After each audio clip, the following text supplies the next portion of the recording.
Oh, I'm already live? Alright then. What's up guys? Welcome to a brand new video. I will be obviously playing some EA Sports FC 26 Manchester United Career Mode Season 2 Episode 1. Obviously, um, I will just be playing the last game I believe of the preseason because I did play the last first two games are basically there's three games in preseason. Um, So I'm gonna be playing the last game of the preseason to warm it up and do some little bit more transfers, and then get ready for the season, which is season 2, of course, and just get everything sorted, get warmed up, obviously qualified for the biggest competition of them all, the Champions League from last season, and so on. Um, so yeah, and I'll show you guys the transfers, what I've been up to off stream, because I was thinking that if I did make a video of like transfers and so, you know what? I'm thinking about that, to be honest, doing transfers as a video, so you guys will be updated on what players I brought and so on. But I don't know. To me, it's like not a good idea, to be honest. That's to what I'm thinking. Because what is the point of me wasting a video on like you're gonna see like a bunch of players leaving to leave the club for free, and then I'm bringing in a lot of like youth academies, new players in for the arrangements and so on. So you're like, what the fuck is going on? Is there any gameplay you're gonna do? Of course, friendlies. But I'm like, is it really worth it though? But it is what it is though. But just give me 1 second. Okay.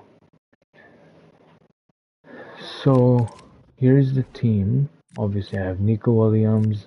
I have Warren Zaher Emery. I do have obviously Vitek back. He was pretty good in my second game of preseason, not gonna lie. I have Joao Mario, one of my favorite right backs in the fucking game. He's so underrated though. I sold obviously. I'll show you the transfers who I sold and obviously I bought.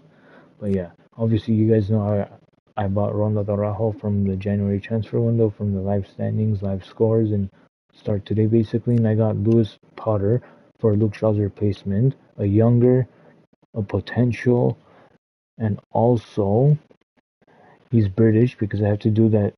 Um, I want to say standard, but that what the Premier League, Barclays Premier League have of those standards of like in England, you have to bring in British players, you have to bring in youth academies, homegrown players. Like they do have that type of situation, so I had to like contribute to it. If I was Barcelona, I'll do a little maybe like bring in youth academies from La Maisa, bring in some other pieces like maybe Adeyemi, Musiala, Harry Kane, like those names into the club. But in this case, I have to bring in homegrown players that could be from Wales, Ireland, England, just pretty much like that. And then obviously players that is from my youth academy and foreign and stuff like that. And obviously you guys know I have Zakarian from January. I have Erasmus Hoyland that came back from my loan. He's a machine with me. You guys know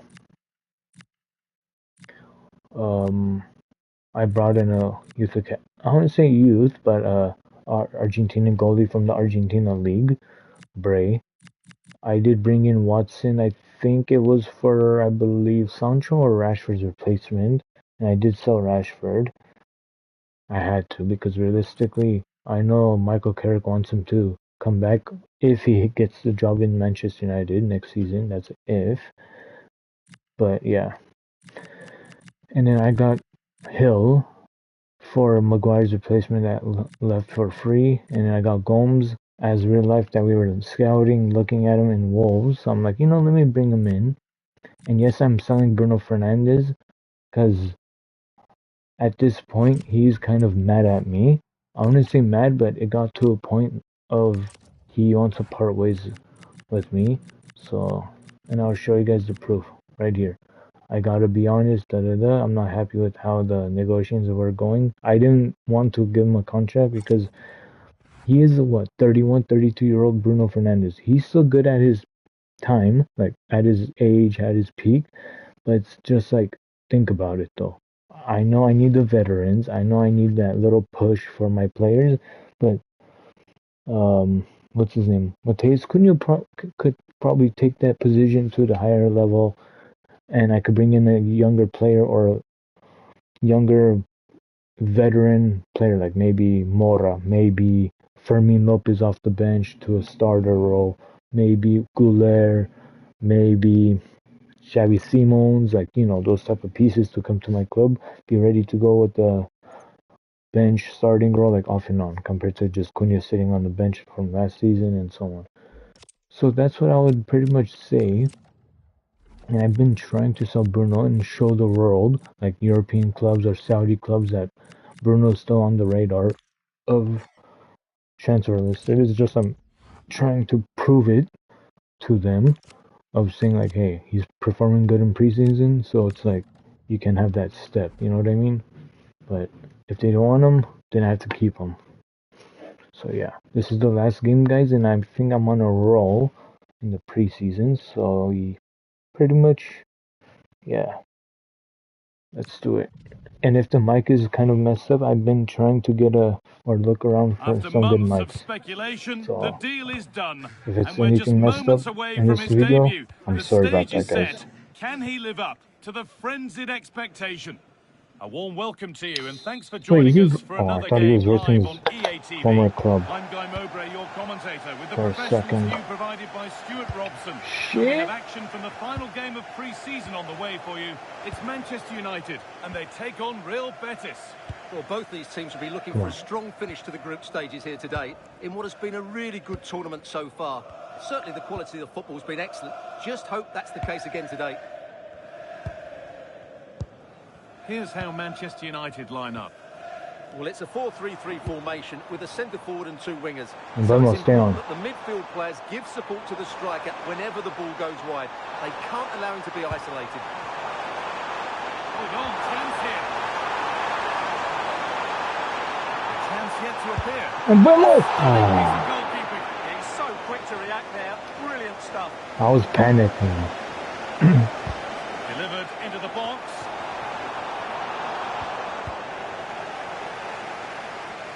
We've seen another brilliant start here. Clearly getting the upper hand tactically once again. Absolutely. Nice wing. Oh, that was Williams. I thought that was Menu. And that's happening again today. And Burmo. On to Cristiano Ronaldo. Nice. Beautiful. Vamonos. United finding space on the flank. One more. You should have kept running. Uh-oh. No me gusta. We've got two bosses here who know the Get it out of there. well. Yeah, it's going to be absorbing to see who's... There could be a chance now, Stuart. No, Emblemo! It's pinched, read his mind there.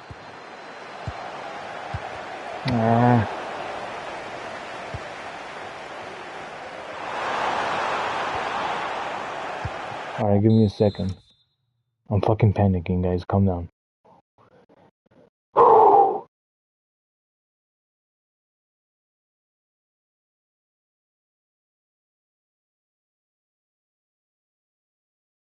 Just bear with me right now. I'm going a little crazy. Even though it's preseason. Go. Fernandes. Menu. Nicely set Nico, shoot. Go. One-on-one. You He really fucking got it to prick. target. Yeah, never really looked settled as he shot there. You dumbass. If that shit happens in the Champions League final, I have like a 89 minute, 88 minute, 90th minute, and that fucking misses, I'm releasing him instantly. What do we expect to see from him on his debut today? Well, they needed to reinforce up front, to be honest. They were looking a little light, and there's going to be big expectations on him to hit the ground running. Hopefully he doesn't... Don't let him. Good. Not there, Emblemo. And ready to intercept there. Get it out of there. Williams. Good. He's off. Brian and Burma. Now with Mazraoui. I love Mazraoui. Martinez. I need to sell him probably this season though. Or I mean Nico next season. Williams. Depending how you look at it. Deep with the approach now. It'll come their way Nice. soon. And Burma. Just needs the composure. And Burma. Shoot! It's a That's how you shoot, Nico Williams. That's how you shoot. Take notes, you bumhead. far too much caution. Let's go. It's 1-0. the inevitable Preseason. outcome. Now they surely have to come out and play. Let's go. Well, just watch this again. It's a really good goal, but it's no surprise, is it? They've been in complete control here. And the game restarts with the score 1-0. That's good. Roca. And the forward Nice, progress Mazraoui. continues. Good job. Now with Fernandez. Fernandez. Beautiful. Back. Wide. Shoot. Oh, the dumbass scored. The game had only just restarted after the last one.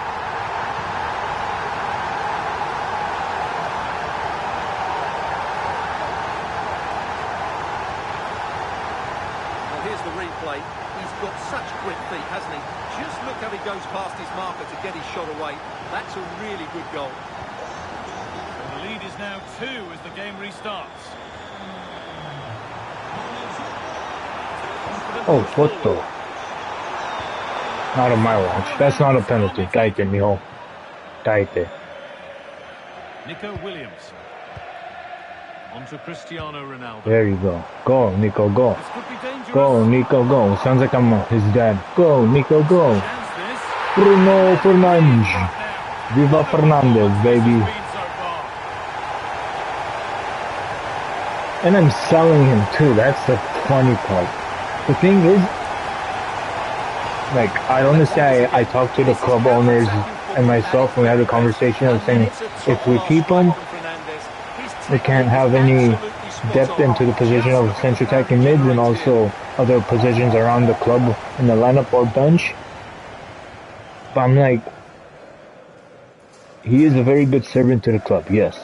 Barely gets injured, I agree. Is very impactful, yes. But for the future-wise, it is a good time to let him go. Because you don't know how he's going to play out next season.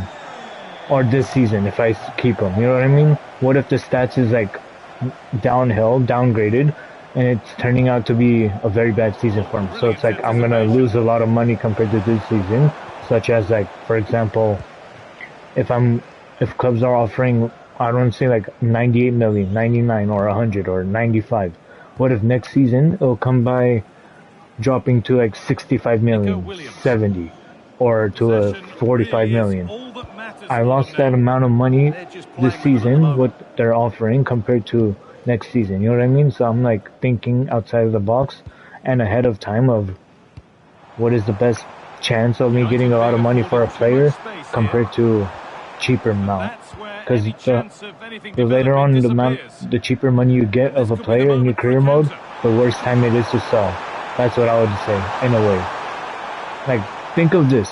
If you're trying to sell,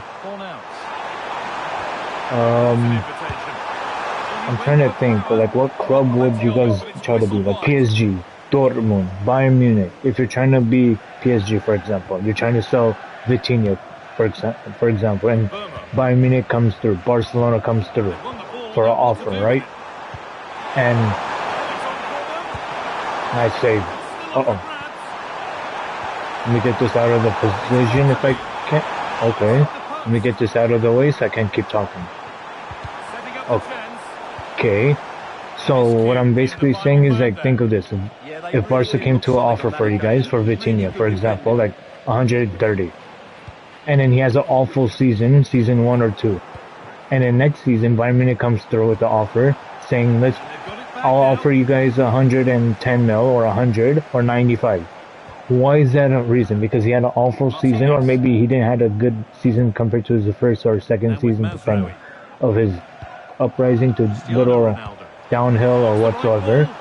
So it's like you have to think outside of the box of when is the right time to make it like, how is it going to perform beyond your club? Like, is it going to go, oh, you sold him at the right time, he's performing not good in another club? Or is it going to be the same as he saw him? He's going to prove you wrong and he's still the high caliber player he is. So that's what I'm trying to think. If I sell Bruno now, how is my club going to react? And how is he going to react? Is this going to be his downfall season? Or is it going to still be his momentum hierarchy season? You know what I mean? So that's what I'm trying to like pinpoint it. Might have got in there, well cut out. Yeah, that's superb reading of the game. But it is what it is, though. If clubs wants Bruno, I'll take it under consideration in this career mode because I do have Mateus Cunha, who's in the bench for now, until when Bruno goes. And I do love Bruno Fernandes, though, real life. I love him to death. One of my favorites of all time. Promising looking attack, but it's come to nothing. Oh, could be here. Mark Rocker. Uh-oh. Nice. What, offsides or halftime? The referee's whistle brings the first 45 halftime, minutes mate. to a close. I think one player above all has caught the eye so far, Bruno Fernandes, and that shows it. Well, he's been superb, hasn't he? Clever, dynamic, and a constant threat. Certainly deserves his goals.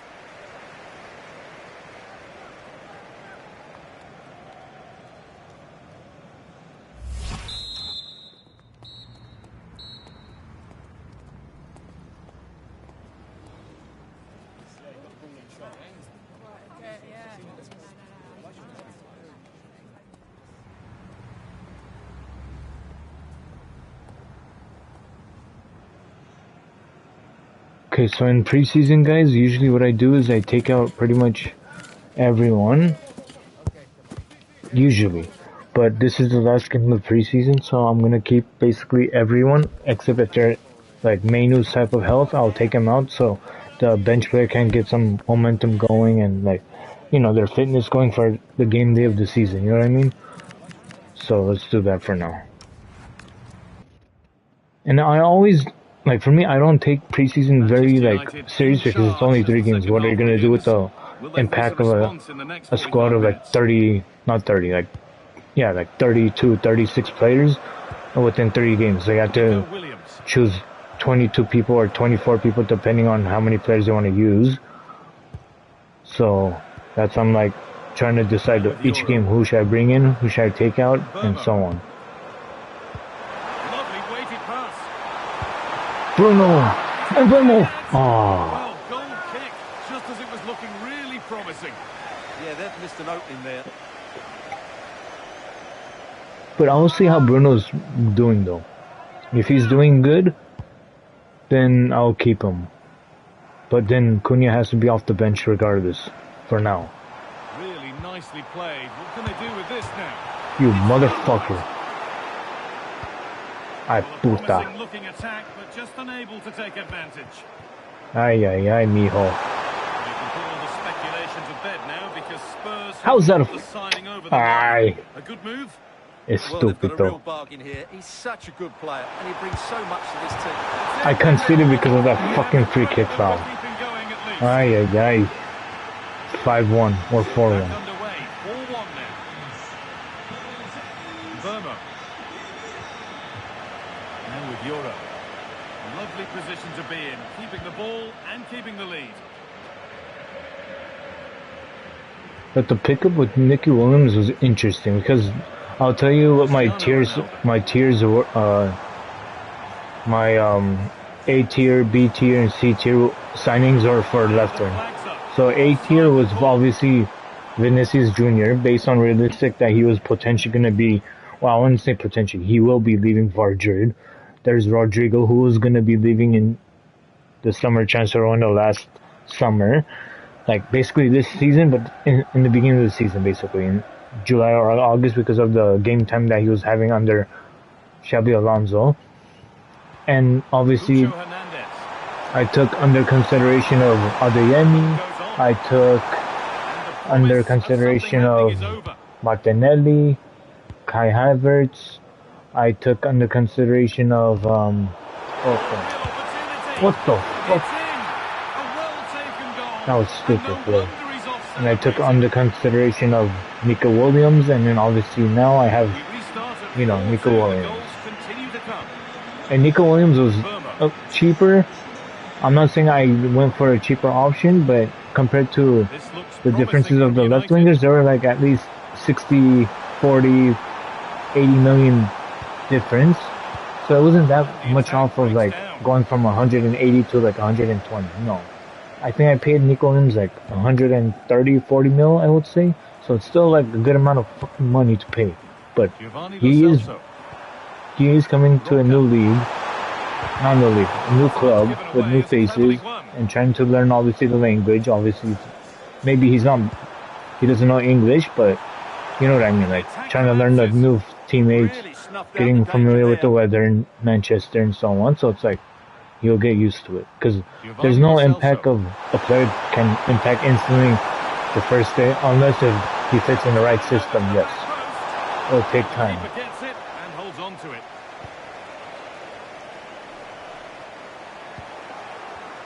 It's like saying, for example, you're gonna throw Harry Kane to Barcelona one day. It'll take time for him to get his rhythm going to score a goal. Because what if What if Lamine Yamal or Rafinha or Ferran Torres wouldn't like him, so they're like purposely not wanting to pass him. You know what I mean? So it's like that's So it'll take time to get the chemistry going. The faces, the bonding, like off the field, on the field with their, you know, and stuff like that. Once they trust them, they'll be gradually coming to everything perfectly with them. Look how much power he hits this with. It's a top-class goal.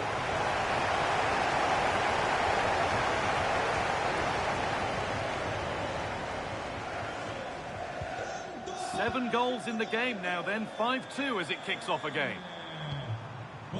Giovanni Lo Celso. Nice. Vámonos. Con Nico. Cross. See?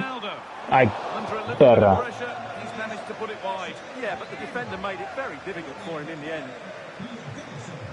Substitution coming up.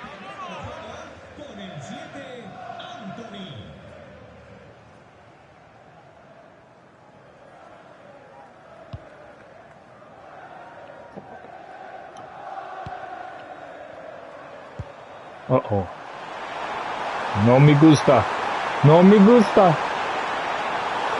Don't let this shit happen. Good. Great reading of the game. This is what they've been looking for, the counter-attack. Ay, ay, ay. And that might have ended up a lot better than it has. It's a lovely ball. There might be something building now. Oh, what a save. Yeah.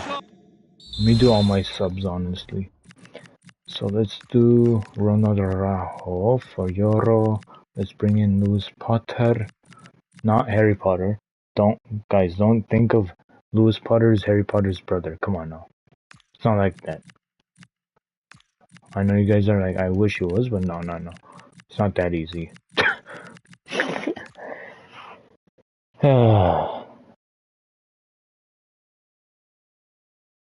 And plus, obviously, you know, game day today, or basically, yeah, today. In I wouldn't say a few hours, but today, later on today, it is a match day of, you know, the greatest English club of all time, Manchester, you know, United, playing against Fulham. And I'm hoping Manchester United gets the win. I'm hoping, and I hope, because I don't want to say 100% for sure. Like, I don't want to say it's a easy 3 points or whatsoever, because Fulham's a very good side. They're a fucking underrated good side. So, you know, obviously after beating Manchester City, the derby, Manchester City, and then obviously recently the Arsenal game, the Bottle FC club, and then now we're versing Fulham. Fulham's a very good club and a good team. So I'm like, I don't know what's going to be up for it, but we got to go up against them like head to head and so on. Every tackle, every chances, and get the opportunities and bring it in. And let's get those 3 points though. But I don't know what to expect, but we've got to get through it together and show up and get those points.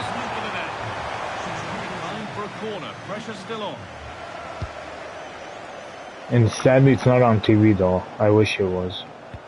Hoyland. Now the chance for them to pull forward. Nice, Hoyland. Oh, you fucking prick. You know what's funny though? Out of all the players in career mode, Hoyland's like my Lionel Messi when I'm Pep Guardiola type of guy. Isn't that a pen? But I'll take it that's a no pen. Like, Hoyland is the guy that's basically Messi for me, in a way. Like, he's unstoppable. He is. Nice, Hoyland. Go, Ahmad. This could be dangerous. Ahmad. Oh. Held on to comfortably.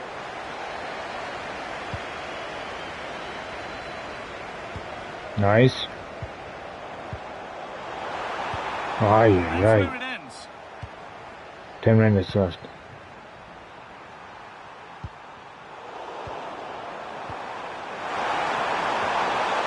Setting something now. Hey! Good cross into the middle. Nice. Beautiful. Not the end to the move they were looking for. Nice. Go, Hoyland, go! Ah.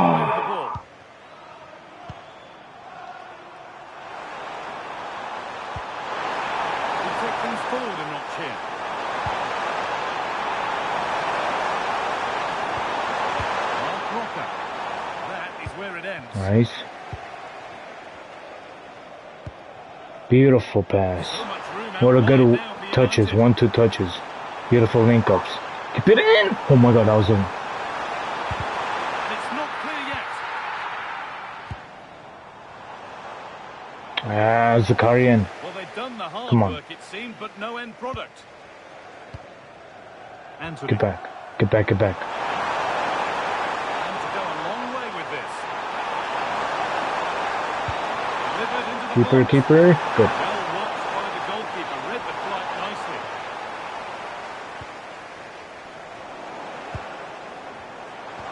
Lovely pass to take it to the end. And no Nice. scraps for the attackers to feed off. Hung on to the ball well.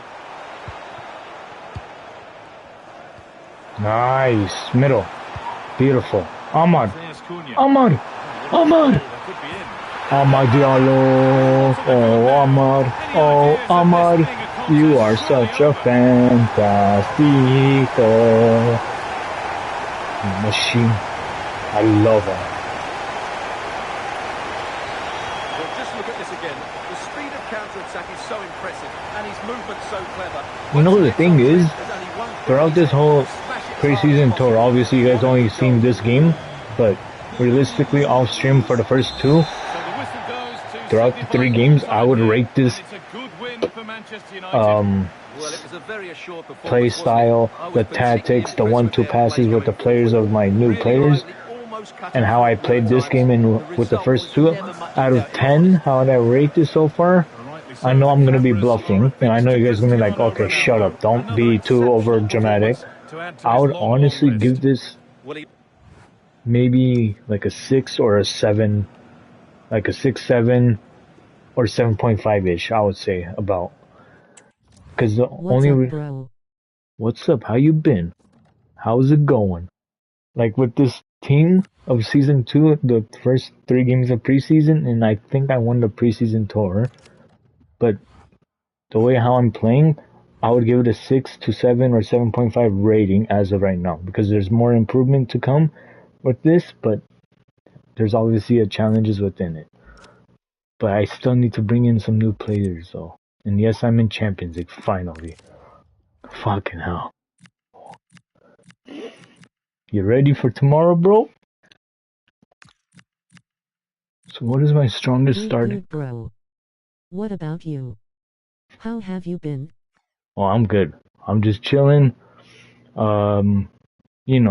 just playing some FIFA, or I would say EA because they changed it. I was watching, obviously, my favorite WWE. And the funny thing is, I was watching UFC too, and I did a little. Yes, Um, sir. Are you ready for tomorrow? well, of course I'm ready. I have my stuff kind of set to go, like whatever I need to wear, and then I'm gonna be changing into my uh jerseys and so on, and some of my shoes too. So yeah. And also, this Champions League time is gonna be crazy with Man United in my game, and also the other clubs too. And Liverpool's in Champions League too, in my game. And apparently Arsenal won the league too, and I did live standings, live scores, basically like start today, I would say. So in this case, if I'm selling Bruno, I'm gonna take him out fully. Am I sell? Nice. You're gonna become prime Ronaldinho and Messi tomorrow. We'll see. I hope. You never know. But I'm mostly a defender, so it all depends on that, though. If we're gonna play like five players, or if we're gonna play five players, then I'll probably be like the center back. I'll be like the Gerard Piqué, Carlos Puyol, or Rio Ferdinand, your favorite center back. Let me see if Ronald Araujo is more of a starter role for me. So I know if I need to start him over Euro. Oh, he is? Okay. So I need to put Ronald Araujo.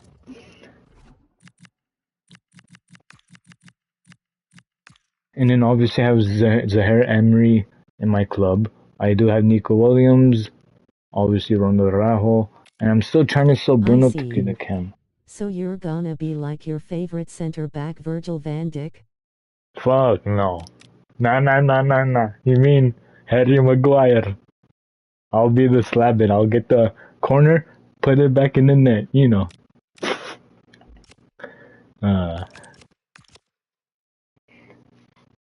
But obviously, school's gonna start soon for me, and I don't want to deal with that though, but I have to regardless. Ugh, and waking up those times too. You know how it is. I'm trying to sell this kid, bro. It's fucking annoying.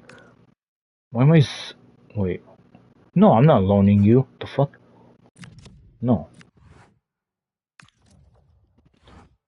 And if you guys want me to check on any other clubs of transfers, what the clubs are doing, like, Arsenal, Liverpool, I don't mind. Or even Barcelona. I usually do check on Barca because it's my other club I love. But I don't mind. Sunderland wants Bruno. Okay, this is fucking interesting. You know what? 99.8 mil, I don't mind of that. Because next season, I don't know if I'm going to get that money back or even increase the amount because Bruno's going to be 32 in September based on his real life birthday. So in a month in this game, he's going to be a 32-year-old. So I think he's going to decrease his value. So I think the best bet for me now is to sell him. And I know it hurts me because I love Bruno as my favorite player in United. But I have to, let him go though. But I'll negotiate to at least get 100. At least. I'm not going to ask way too much, but just only 100. That's it, Sunderland. It's basically You could probably get more for Bruno, no? I can, but I try to offer 120. But they said instantly no, so I don't want to be too a dickhead. Too like a dick about it. You know what I mean? I don't want to rub it in. Okay, they said 100 is good. The thing is, I'm trying to think outside the box. Okay. Think of if I was doing a Liverpool career mode that your favorite club is, and I'm thinking of selling Mohamed Salah, right? And then he's doing good in preseason, but his rating is like at a 89 or 90, 91, right? For this season. But I know for a fact that he's going to get slower as the season goes on. So I'm trying to think outside the box. If I sell him now with a lot of money, I could reinforce the club as Liverpool or Man United and work around the whole other 11 players around it and make the team even stronger. So that's why I'm like, if I sell him now, I'll get more money in compared to next season, half of the price. So that's why I'm trying to boost that money and then bring in the pieces I need to bring in. Or it's like selling Frankie de Jong out of Barca and then bringing a lot of good midfielders with that money, saving it, using it for Holland next season, and so on. Like, you know, I'm just FYI. Leonardo Arnos. He's 15 and he plays like That fucking. makes sense. Yeah. It's like, think of Coutinho at the time of joining Barca. Liverpool got 100 and what was it, 50 million, I think, at the time, and they used the reinforcements of Virgil van Dijk, one of my center backs that United should have got at the time, but obviously Liverpool got him. You got Alisson. Who else did you get? Mohamed Salah, I think, at the time. And then you guys, I think, got Jota, maybe. That's a maybe. So it's like, you see, with that money, you can bring in other reinforcements and then make the team even stronger and better, potentially. So that's what I'm thinking with my transfer of Bruno. I have to possibly let him go eventually. It sucks though, but I have to. So if he actually walks out of my, don't tell me he actually walks out. Fuck, he does. No! Fuck, I don't want to see this scene. Oh shit. This might happen in July though, when it comes after the season, after the World Cup, because he said if the situation's not good with United of bringing players of his caliber to be in the possibly running for the Champions League and going deep into the competition and fighting for top four again, I think the future or my standard is going to be I need to leave to go to. We got Salah, Virgil, and Alisson with the Coutinho money. You see, and look what paid off eventually. You guys, I have to say, sadly, you guys won the Champions League and then what am I saying, La Liga? Premier League. And then it paid off though, obviously, eventually. And who knows, later on you'll win it again, but I hope you guys don't, because obviously I'm a United fan and obviously I'm a Barcelona fan too. So it's like, but I'm just saying, as a neutral fan, it was a very good business and you guys got stronger as a neutral fan. But as a United fan, I didn't like those moves, obviously. Why am I selling you? Loan to buy? Fuck off. No, you're staying, you fucking bum. So Bruno left. Okay, here we go. So now this is where the hardest position is. I have to recruit. What's that fucking word now?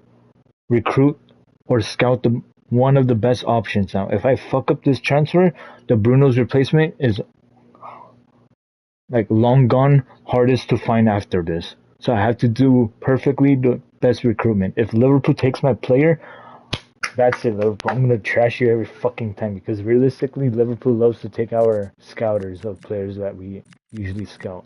Cody Kopp, on the other hand, McAllister. Who else was there that we were trying to get? Virgil van Dijk. Who else was there? Maybe Isak, but it wasn't like actually we were looking for Isak though. So it was like mostly it was Cody Kopp at the time, and then Liverpool took him, sadly. And he joined the wrong club, obviously. But for the central attacking mids, if I'm gonna go for a veteran that's possibly off the bench too, that wants to kind of fight with Mateus Cunha, I would say maybe Morgan Rogers. That too, but it was only Eric Ten Hag was the one that kind of wanted him, because Dutch with Dutch, and then Frankie de Jong potentially coming to United from Barca, and then the link up of the Dutch national team. So that's why I was like, but it was mostly Cody Gakpo that Eric Ten Hag wanted at the time. Gravenberch was just he wanted to sell Casemiro to get Gravenberch for that at the time.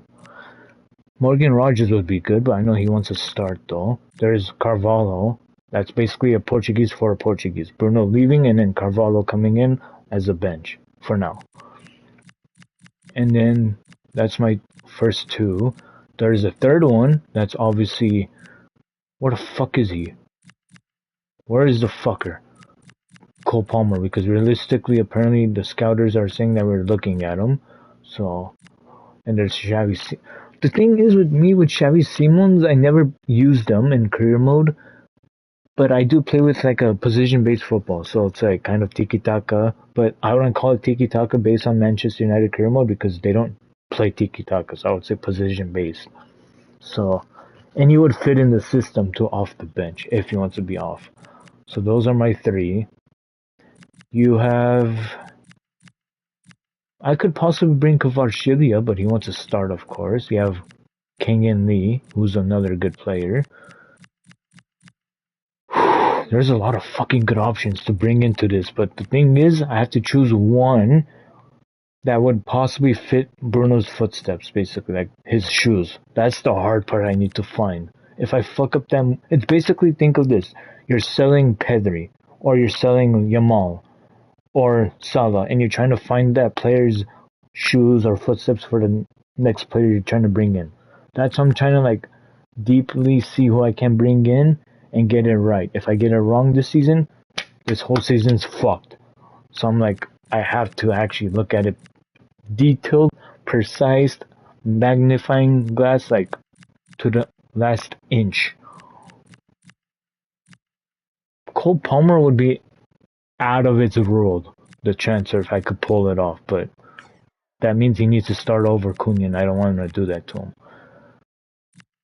There's Maldini, but obviously the father never played in Premier League, so I don't want to do Maldini, of course. And I don't want to disrespect the family like that. And I love Maldini. But it's fucking tough, though, these transfers, man, to think into who to bring in. Man, I swear. I was thinking Mora, the Portuguese. I'll show you guys if I see it right here, Mora. This guy. He's good and he's cheap, and I would save a lot of money from like 100 to 45 million or whatever. That's 60 or 70 million saving to my club. But I do need to kind of win now in a way because he's a young potential. I do need a veteran now though. Should I bring Fermin Lopez, guys? Bro, that shit would be insanity. Bringing Fermin Lopez. Or Guler from Madrid, or I would call them Varjid. At Yusuf's club. Oh, he's a right mid? Then never fucking mind. There's Bellingham, but no. How much is Fermin Lopez? 84 rating, and he's around 6. So he's basically Bruno's release clause. I'm not paying that release clause. What does Fermin Lopez fit in my system? I need to see his attributes or play style. Precision header. Pass. Ping. Fuck, man. I know you guys are like, buy someone already and get the season started, but it's like, I want to get this precise perfectly for Bruno's replacement. Because Firmino is on my target list as my top 3 or top 5. And I do have a lot of scouters. I'm scouting because I'm doing like a 5 to 6 seasons of this career mode. Fuck, man. He's good too, though. But if I'm going based on like a further deeper into the Champions League, I would possibly bring, I wouldn't say possibly, I would bring in Fermin Lopez, because obviously Barcelona, every time that he plays with Barcelona gets deeper in the Champions League, of course, like semifinals, quarterfinals, and everything. There's obviously Musiala, but I don't want to do that because, it's going to distribute of Cunha. There's Kang-in Lee, who's a veteran and can be off the bench instantly. There's also Xavi Simons, who would fit in my system perfectly. The thing is, I already have my top 3 set, but if I want to find more, I'm trying to see who else I can possibly bring. Who do you guys recommend, though? And there's Morgan Rogers, too, though. But that doesn't look like him. apparently. For me, I'm thinking Fermin Lopez, but I know he wants to start though. Maybe like important or rotation status. If he wants to be rotation, I'll give him the status of rotation. But let's see what Barcelona would offer for Fermin Lopez then, if that's the case. And where's Fermin Lopez? He is right there. And how much is he? 57.5 market value. Barca's asking for 77.5, but I can try to get 62 out of them. So maybe like 68 million, like around 70, I would say, pretty much. But let's try to get him. I hope this is gonna be upgrade to Bruno, but obviously keep in mind Bruno rarely got injured. So if Bruno can, or Fermin Lopez rarely gets injured, then he's at the status of being like my Bruno Fernandes, basically. Let's do around 70, like 68 million. 77? That doesn't seem that high, but I can possibly do 73, maybe reaching in the middle. 75. Can I do with Barca 74? Just 74. Ah, you little cheeky little bastards. I'll give it to you though, because it's my club also.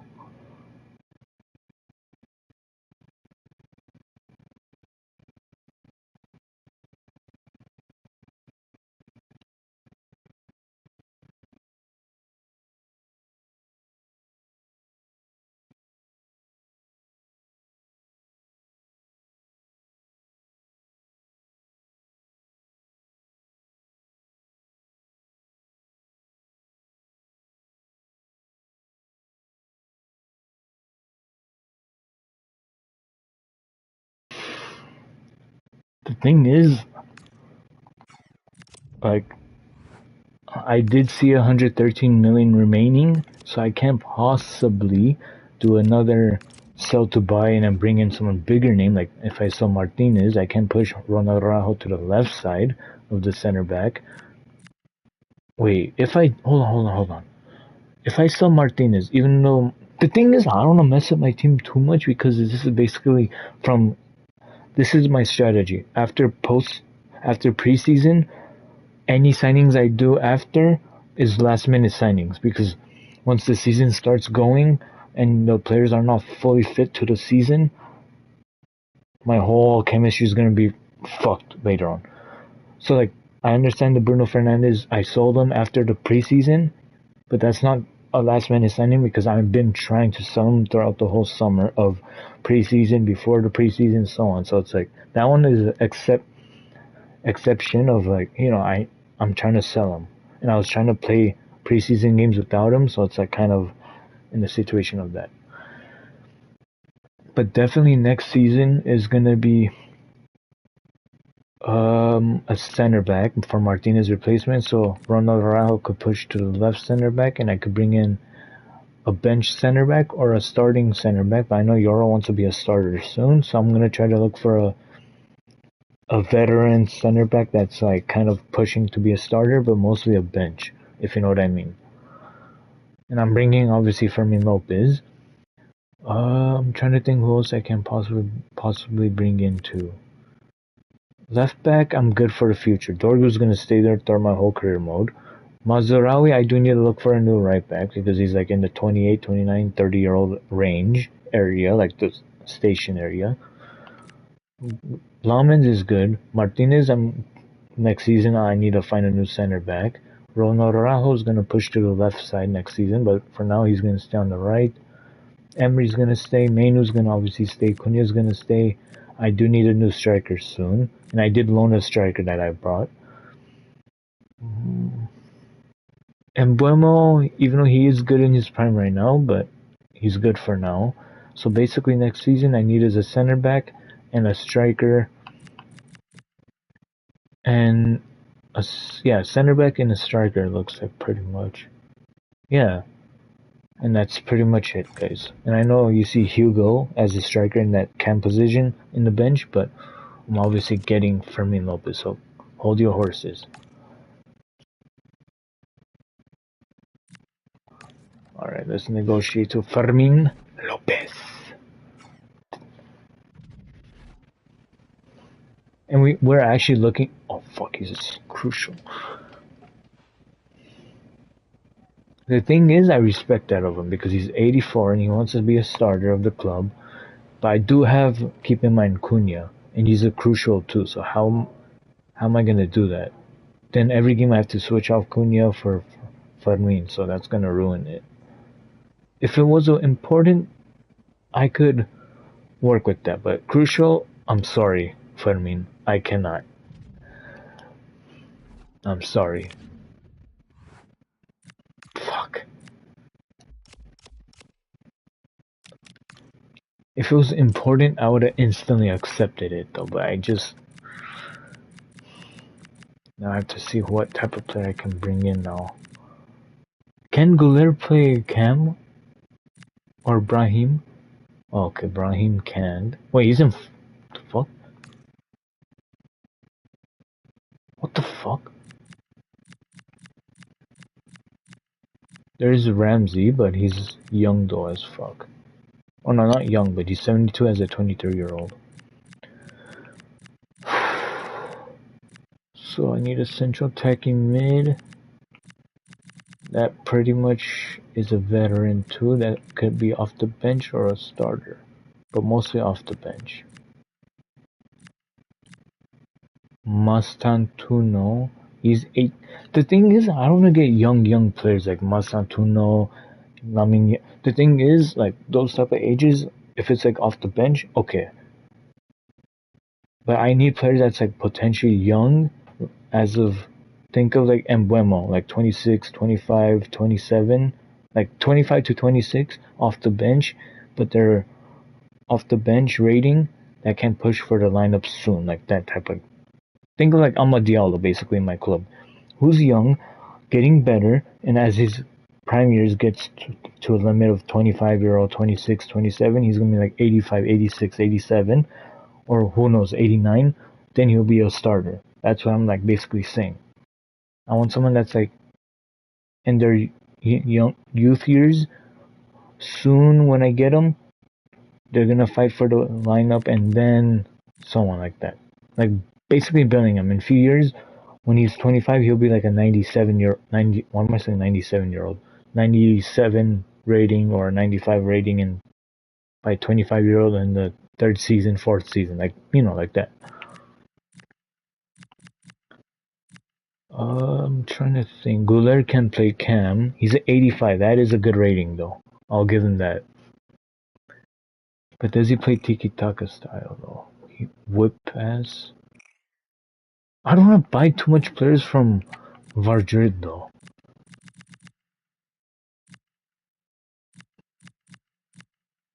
Who else could play Cam, though? Duro's not in the team anymore, of course. Pedri, he can play Cam, but he's not more of a Cam type of caliber player, though. Diogo Almada, he doesn't like my club because after what we did to him in the Europa League against Lyon, so. And I know I don't want to keep on going back in that time because it's a brand new season with no Europe and obviously, in real life, but.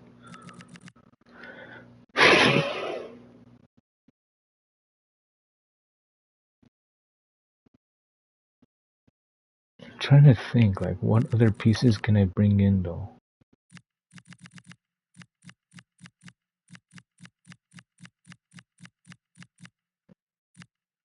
He's good too, though. But what style does he play like? Technical, quick step, finish shot. Yildiz is good too, though. Game changer, whip pass, technical, incisive pass. Shit, bro, there are good choices, man.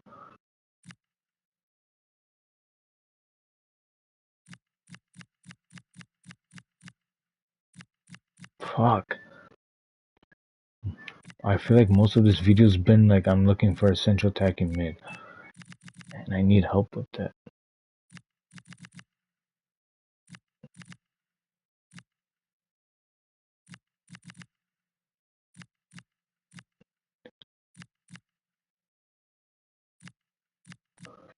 But if I'm looking for Champions League players that can take my team club to the next level, like round 16, quarters, semis, and final, and potentially winning it.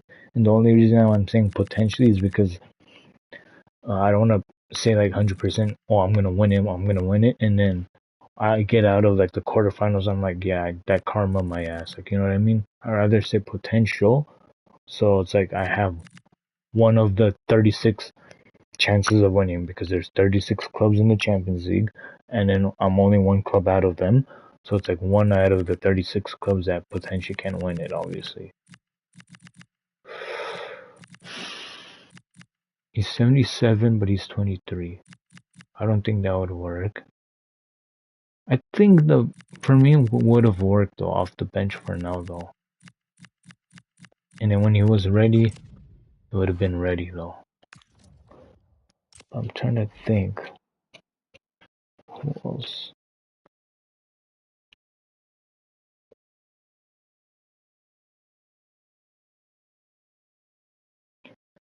Fuck, man.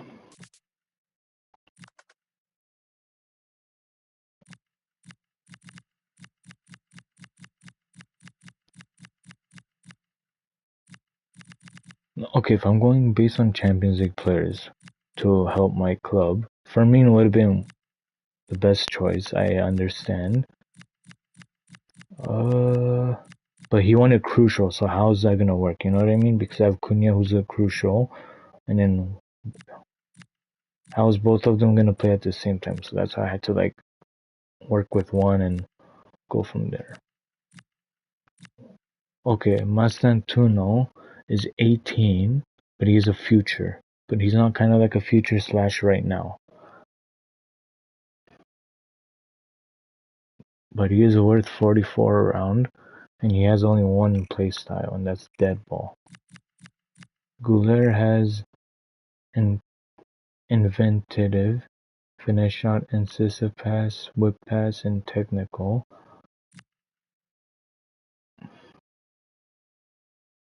Man,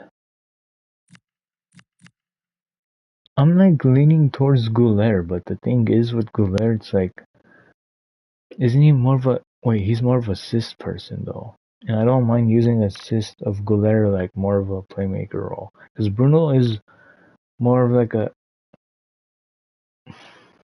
he's more of a assist slash game scorer,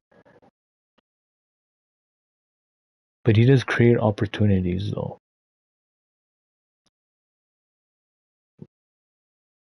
I feel like if I get Arda Güler over some other pieces, it's gonna ruin the club. But how much is he? 21-year-old, 85.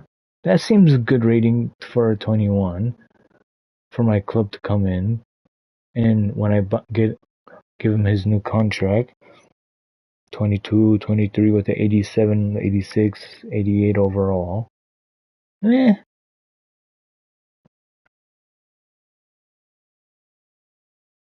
I would say Güler would be the good option. But then basically whatever I paid for Bruno, I'm gonna save up only like what 3 mil basically, or like not even a saving money. But whatever. I'm going for it, Goulet. Putting him as like a central attacking mid. If I get him. Okay. So let's do about 86 mil and see what Vargic says. 101. So basically about the same amount of what Bruno left my club for, but let's try to go for 98 mil or 97. 99. Okay. How about 898? You fucking greedy fuckers. Fine, I'll give it to you, bitch. I think, and I know it says he's a right mid, guys, but bear with me, he's a cam. So, hold your horses. You fucking shit.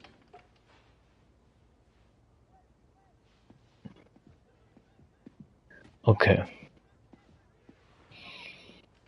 If Cunha, how old is Cunha? If he's like 26,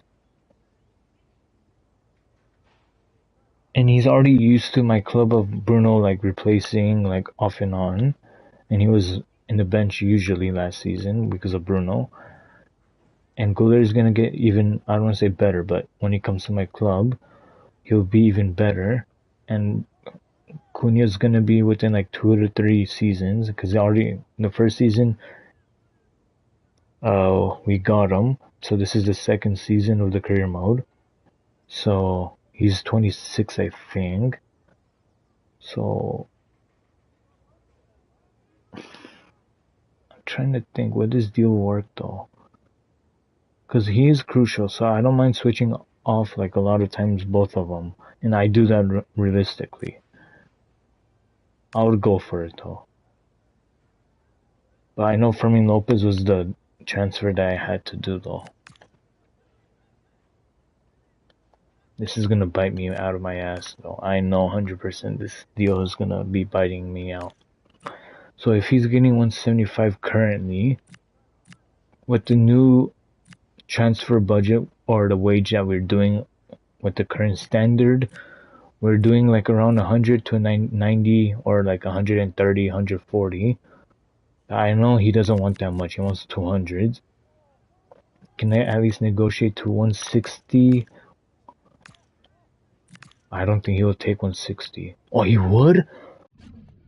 Wow.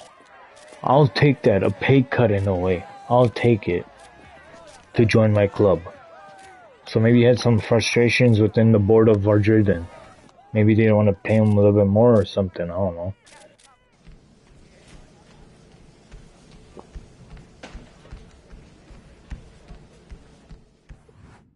What's the deal?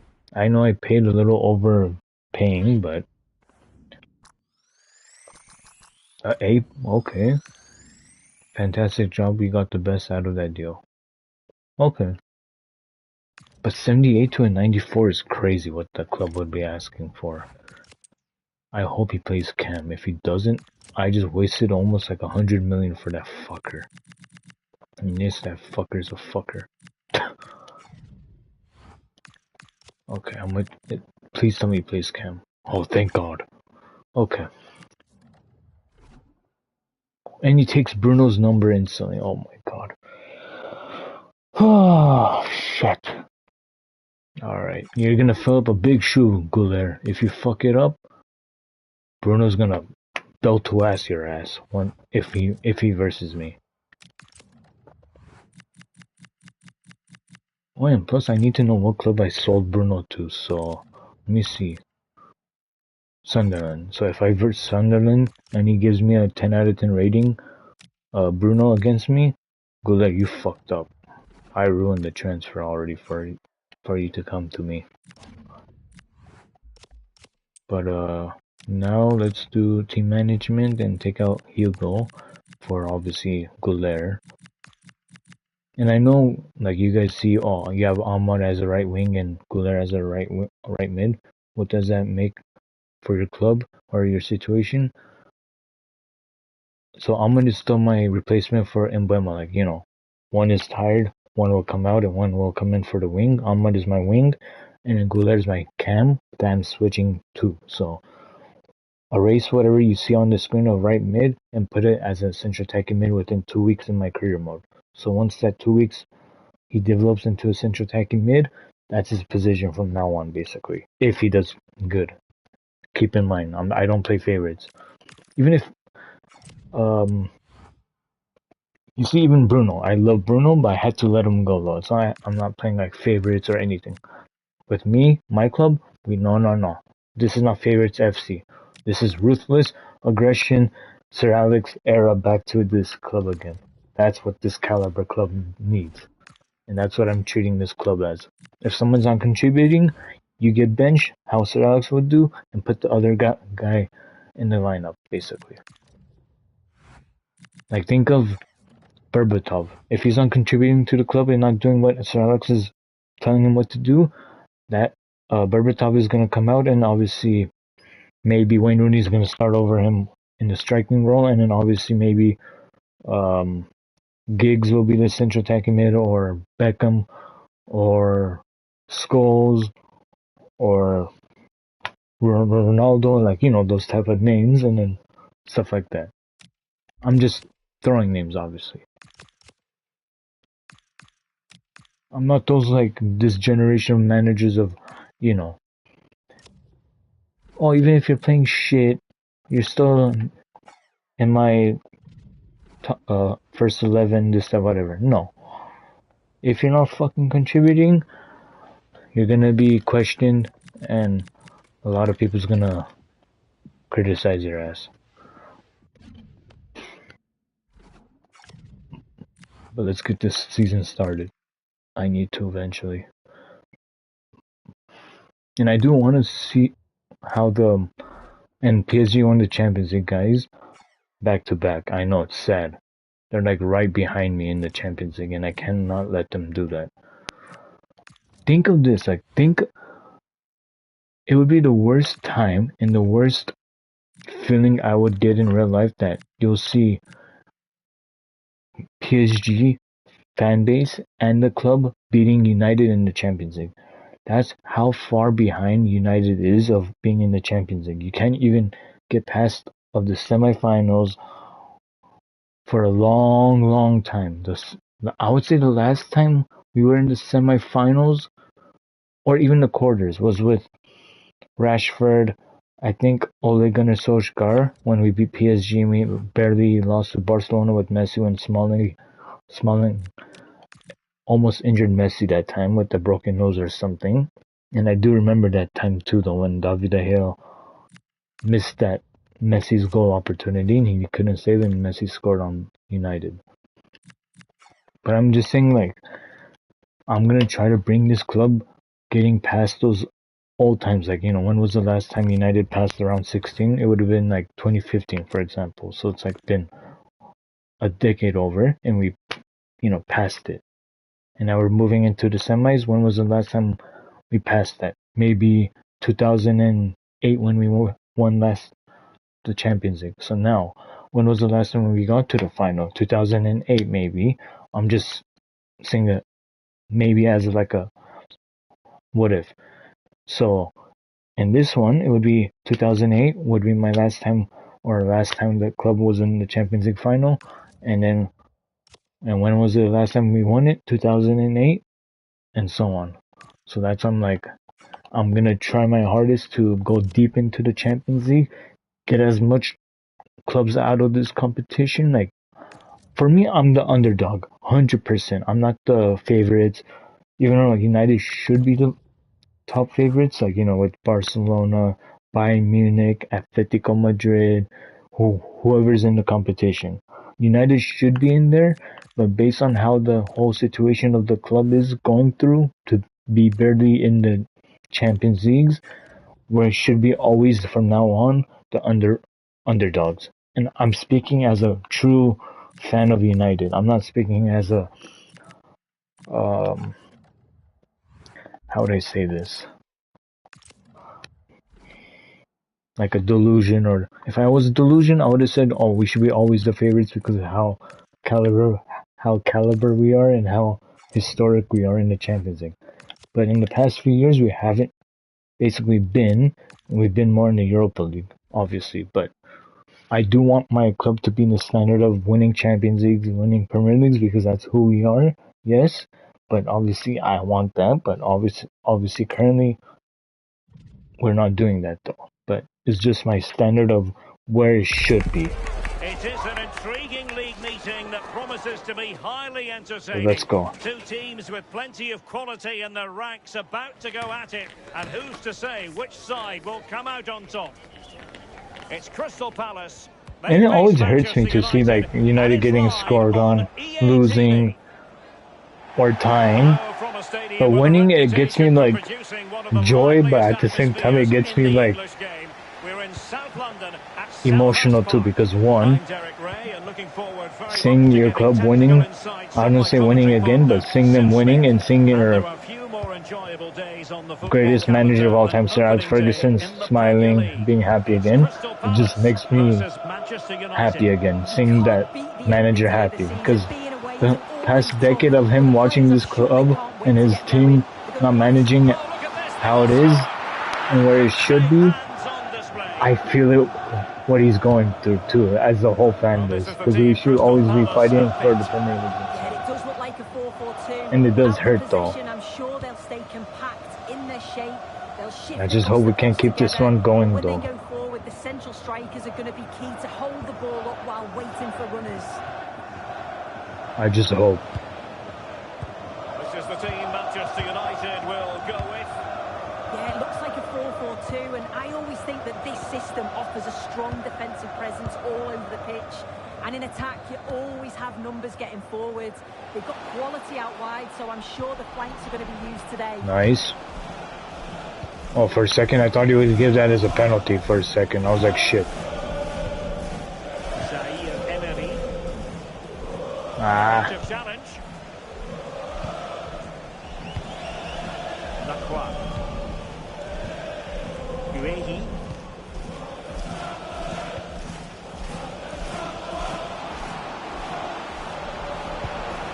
Brennan Johnson.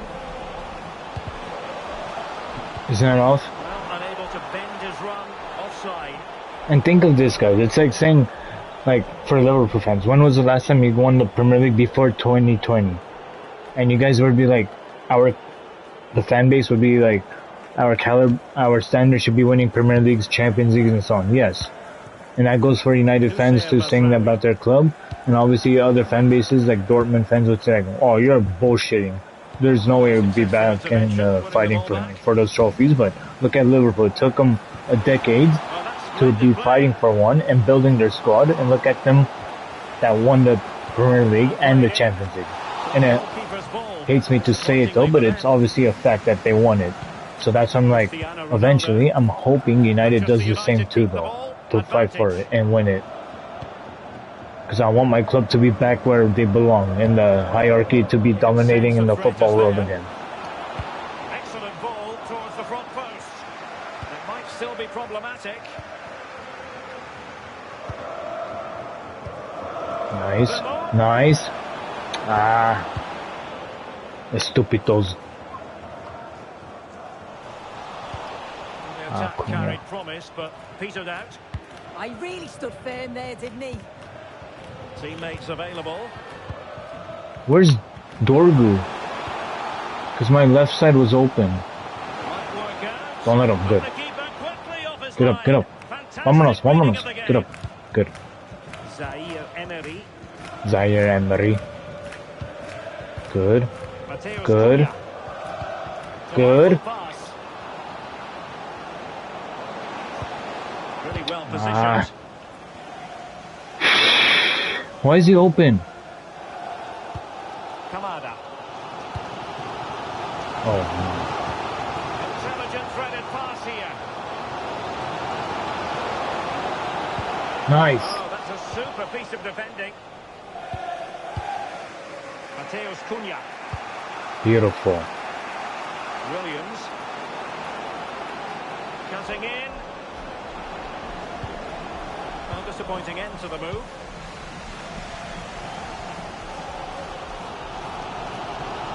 Nice, Nico Williams. Good job. Cunha. Oh. Carried away. Cunha almost had his chance. Oh, that was Manu running? Oh, shit. Before they take the lead here, they're certainly piling on the pressure. They just need that clinical finish now.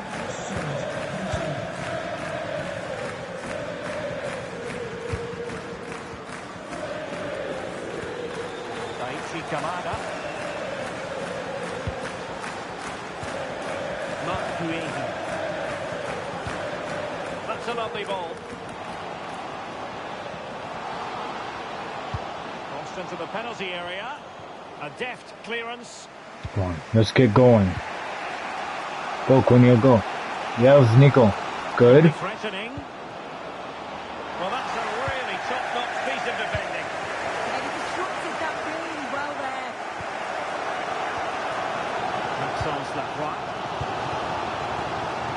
It was a foul, but good use of advantage by the referee. Horton. Oh, this looks useful. Nice, man. Well, that's how to keep the opposition at bay. Nah, Cunha, you almost had that. Johnson. Shit. Released it nicely. Nice, Mazraoui. Out of play then. I would say this team should be fighting for it, the Premier League. The Fighting. referee retrospectively Definitely. will go back and hand out the yellow card. A fine block. Uh-oh. Good.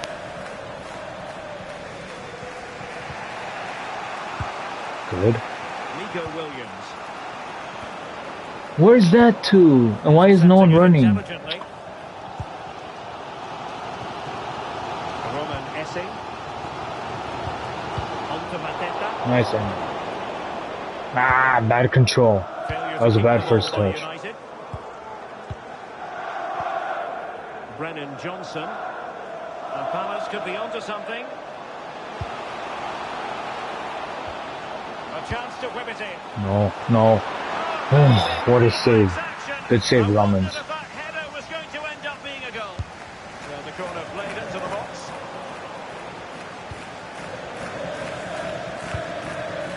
Burmo.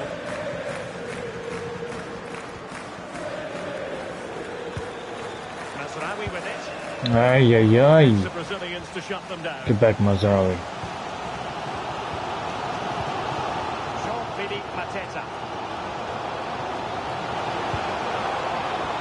Excellent vision.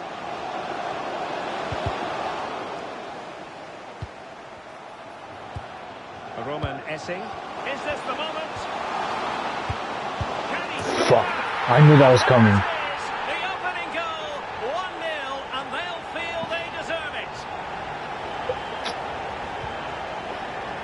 This is going to be all for the first 40.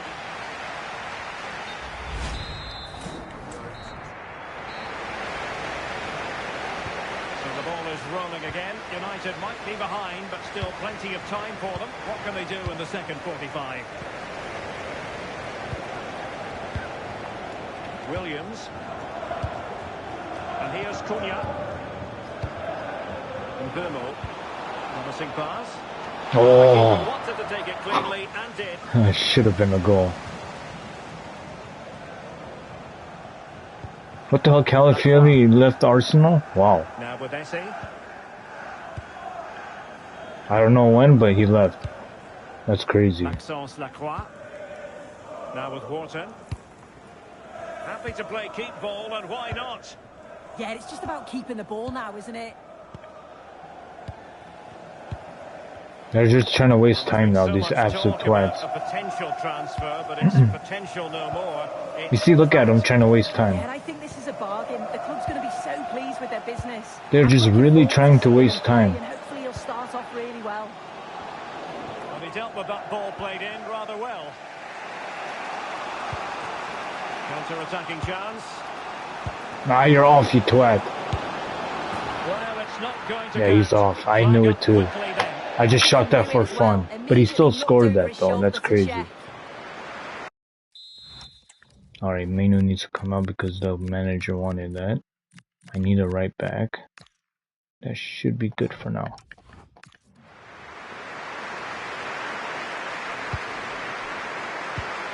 Nice. Getting in there to intercept. Ronaldo! You fucking bitch!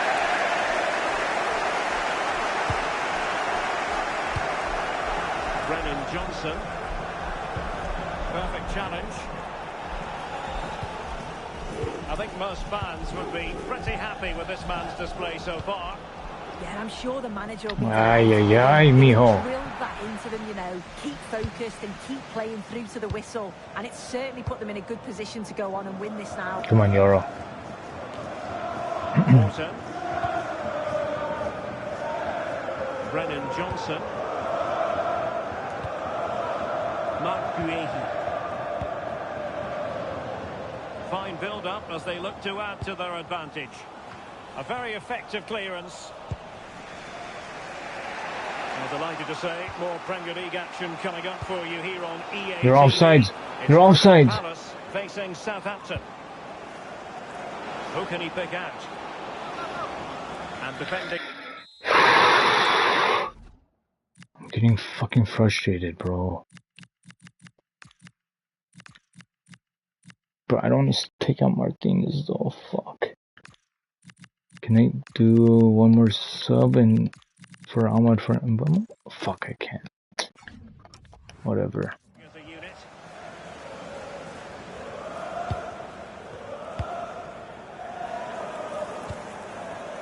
Henderson. Maxence Lacroix. Johnson. Ball control is the key. Oh my god, I almost had that too. Marc Guéhi. Come on, boys. Well, we Nice, always enjoy Martinez. bringing you live action on EA TV and Premier League action coming up. It's Manchester United facing Aston Villa. What is happening? We're being pressed here. Keep it in. Deserves credit for winning the ball back. Well, it's a pretty low line at the moment. Okay. It's a dangerous Aye, game to aye, play. aye. It's just absorbing pressure. I think this could cause them problems, you know. Given away by Manchester United. Roman Esse. Marc Guéhi. Esse. Guéhi. Yeah, they're just gonna keep doing the same play. Okay. Well, he's given us away. Ronaldo. You Simple piece of set shit.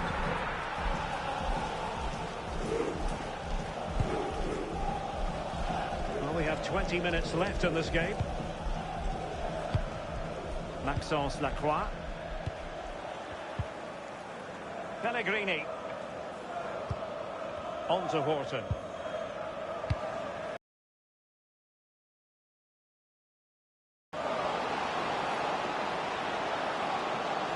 They have the ball again. Guys, get the... Fuck, man. Very effective pass. Pellegrini. Nice. Making sure that there were no scraps to feed on for the attackers. Ay, ay, ay. Pass. I just think he lost a bit of focus there, didn't he? Holy shit, man. Pellegrini holding on to it. Okay. Now can they hit them on the counter? Cunha. Cunha. Equalise. Fuck, man. They're playing prime Barcelona already on me. Brennan Johnson.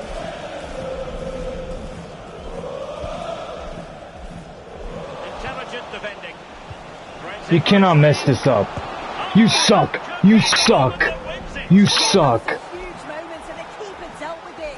It's hard to see them creating anything better now. It's been whipped towards the near post. He sucks. I can't. There wasn't fooled by it at all, in actual fact. Marc Guéhi. 10 minutes left for play. Okay. And they are committed to making the substitution here. Warren Zaire-Emery. Ronaldo threading it through. Nico. And a vital save, but the minute's Fuck. ticking away. Yeah, that was the one. I don't think they're going to get another chance like that now. Ronaldo at the ready. And the degree of difficulty wasn't all that high in terms of the save. Brennan Johnson. 5 minutes remaining, and one thing is certain, no one is leaving because it's still close. Nice. Well, he stopped them just when they looked menacing. Come on. Might do damage on the break. Bro, no one's open. It'll shortly be full time, and the visitors have their work cut out for them. What have you made of this?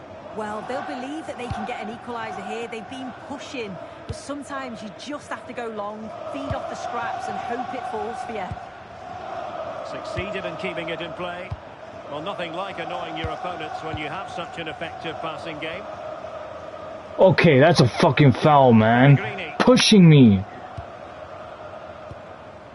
Jeremy. Not made it look routine, but read it well. Nico. You dumbass! Make a run, you dipshit. That's what the officials have said. Fuck, it's over. On to Wharton. Great ball over the top.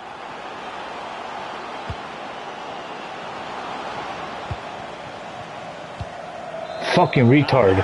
Ronaldo's the shittiest player of all time. Fucking ruining it. That dickhead. Fucking I wish I kept harder, that striker I bought. Time for a few questions.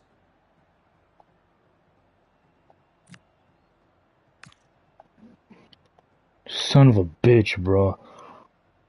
Fucking hell. A menace? My ass. Fucking shit, he can't even put the ball back of the net, bro. Absolute shit. Thanks, that'll be all for today. How much is he worth if I do want to sell him real quick, but that's going to be too desperate of selling and getting quickly a striker. And I don't want to ruin my team like that with the chemistry.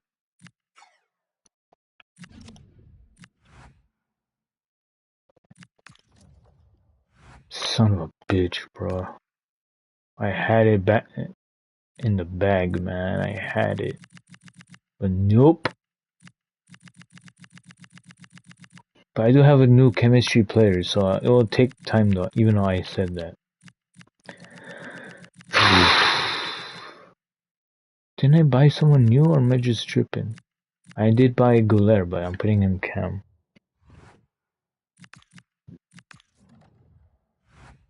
I don't think my defense was the problem.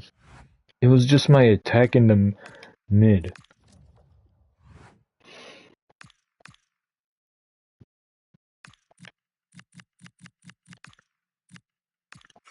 That was such unacceptable. Now we're versing Aston Villa. And yes, I know you guys see I'm in 19th. It's just one game. Hold your horses. I'm gonna do a little switch off. And Guleri, calm down. You're not gonna play just yet. Hold your horses. You too. Let's do John Mario for Mazarawi. Let's do Ronald Araujo for Euro. Let's do Lewis Potter. Let's do Ahmad. And Hoyland. No, I'm gonna give that dumbass one more try. Honestly. If that fucker really doesn't improve, get the fuck out of my club next season. And let me see if he is gonna be. I have 50 players in my club. Dead ass? Isn't it like the max 52? Shit. How do I have that much though? So you're there. Wait. Your prospect. I could improve you. Fuck. I have you though. Maybe I can loan you and sell one you. Hold on. You. Fuck it, I'll loan you. And then I'll loan you. Or.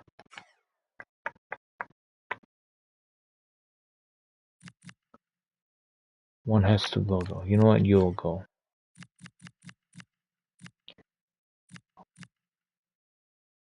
And then you can go to loan. And you'll stay for depth. You can go.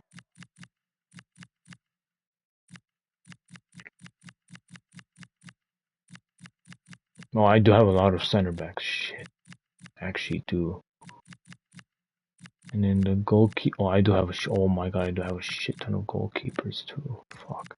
You can go on loan. You can go on loan. And then these three will stay. These three. I'm still trying to sell this fuck. Why is it not saying transfer listed on his name? Or am I just tripping? But whatever. I'll just probably play until the transfer window, or maybe after this game. Because I did waste a long time of the transfer window, pretty much, of Bruno's replacement. Wait, what? There's still 3 more people to talk to?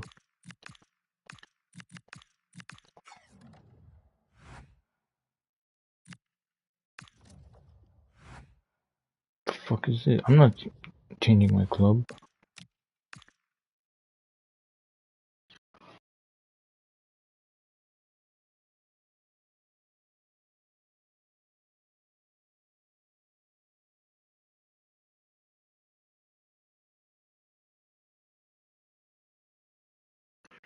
Okay. I'll just play one more game and I'll call it for now.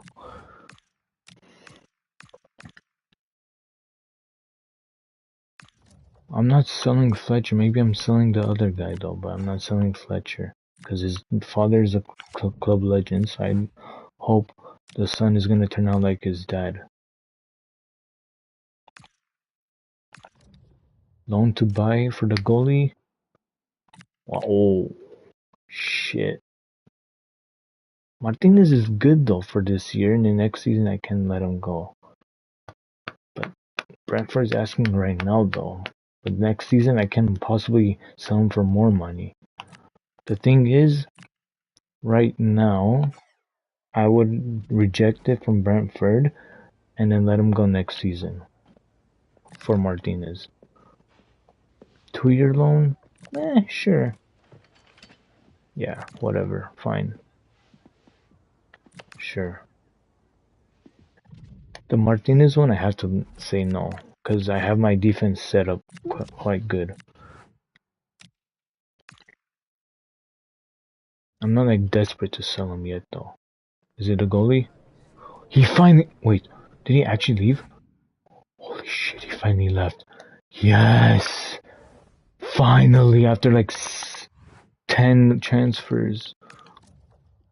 Who wants to get Liverpool? You fucking twat. Get out of my fucking emails, you bitches. Fuck off. You wish you would touch a number 1 goalie from Belgium. And a better goalie than frickin' who? Mamadarsvili. And also who? Allison. So, get out of my fucking transfer emails and my player scouters. You fucking twats. Get off. You wish you could have a caliber goalie. He's better than Allison and Mamadarsvili. Of course. You fucking nobids. Shit. And I'm speaking as a rival fan, not a casual or hell no. When it comes down to my United players, I back my players, obviously. Damn, their midfield. Oh, yeah, they have to let 2 shit. Fuck. This is why I don't want to sell my players to Premier League clubs. And I know you guys just. Yeah, I'm gonna be now contradicting myself, saying, "Oh, I saw you selling Bruno to Sunderland." Yes, I know, but those were the only clubs in the Premier League that was offering for Bruno that had to sell.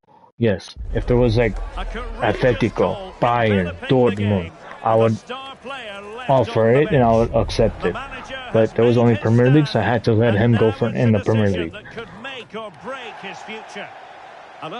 And it's at home. We gotta wake up. It's at home.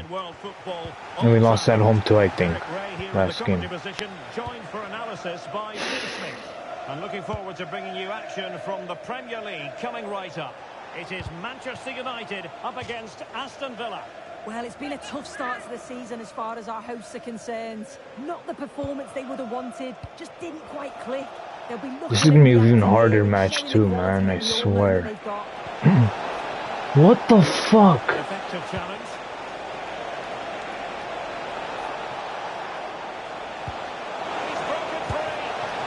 Okay. Would have been quite the dramatic moment at this stage of the game. Oh, he'll be disappointed with that. The fans are hyped for it. Come on, gotta make it even more hype. The lineup for Manchester United. Go, Amar, go. Martinez plays alongside Ronald Araujo in central defence, and the idea is to have just the one striker up there trying to pose problems for the opposition. Well, possibilities in the centre. Why did you give it right at him? The short route to goal. And here's the starting 11 for It's out on Aston them. Villa. Yeah, it looks like a 4-3-3, and they are really good out wide. The relationships with both wingers and fullbacks are great. Bro, I can't And even the lads are attack. constantly It's gonna be one of those providing games again. overlaps to I can't create attack, two-v-one and then they're gonna situations. score on me. Both have got good delivery, so it's just about getting on the end Just of wait. things. He's a manager who's held the upper hand in past encounters. Yeah, and you can see that all the players know exactly what's expected of them. Let's see if they can keep that impressive. Okay, why is Cunha playing fucking striker, bro? Dumbass. Wait, can I even switch his role in this game or no? Oh, I can? Okay. But I'm putting him classic though. That's like the original. You know what? I think he's. Yeah, I'm gonna put him more of like a. I would say he's more of a build-up. I would say give him the ball to feet. He's good with ball to feet real life. I'm not saying it based on like weird ways. No, by from like eye test when I watch his game in United and in Wolves, he's good with his feet. Like give him the ball, he will do his magic, and then so on. And it's fucking true. I'm not speaking out of my ass or anything. No. It's actually a thing. He's actually good with his feet. No support. I'm gonna just say attack for this dumbass. Now I'm hoping those two will stay in their positions now, as normal. Okay, a little progress. Yeah, he barely had a moment to move, and those reflexes were absolutely top class. Raul! Oh, A bit deflated following that effort, but he was I should have went in for Zoraho's goal.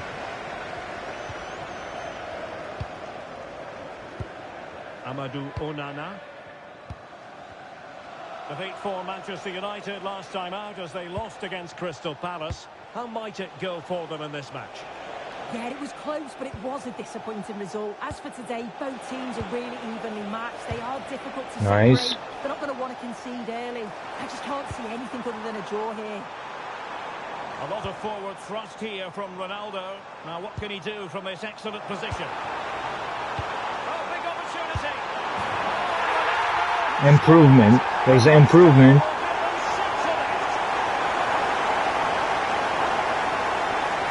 I don't like this dickhead.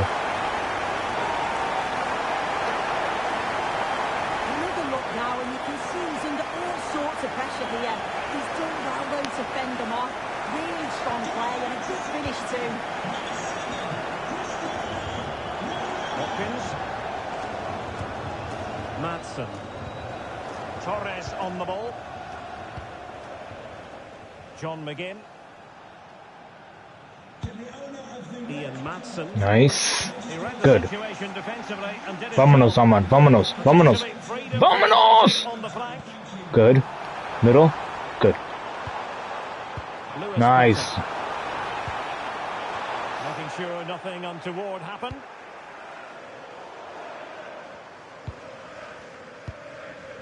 Why is Cunha now all the way in the back? Cristiano Ronaldo. Oh. Okay, I need to figure out. The thing is with Cunha, he's not like a player that goes all the way back like that and gets the ball and goes all the way forward. He's more like a player that if there's a situation that I see, like if Mainu's all the way up, Cunha should be like in that area to where Mainu's position is. Like if Mainu says like, "Hey, Cunha, I got your spot in camp for now. Take my spot in midfield." Okay, that's a different story. But if it's like he's trying to get the ball carrier from a center back, like Martinez gives the ball to Cunha and he takes it all the way to the box, that's a problem because Cunha's gonna get tired, of course. So the thing is, the build-up is correct the way I have it, but it's just I need to figure out what it's possibly a good classic 10 was wrong. Shadow striker is impossible. The half winger is obviously wrong. I think the playmaking is correct though, but I think the focus is more. I think I put build-up. I think But roaming sounds correct too, though.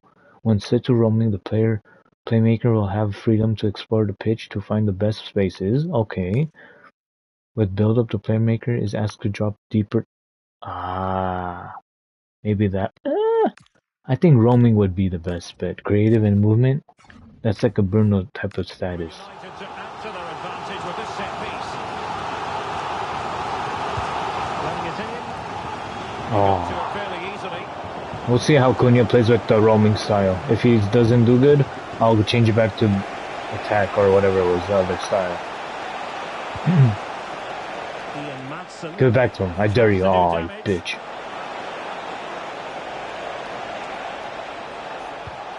Morgan Rogers. Very alert defending to put a stop to the chance. A real opening now. What a save. And giving the ball away. Oh, he looks threatening. Can he find the angle? And just wide of the post. Decent effort there.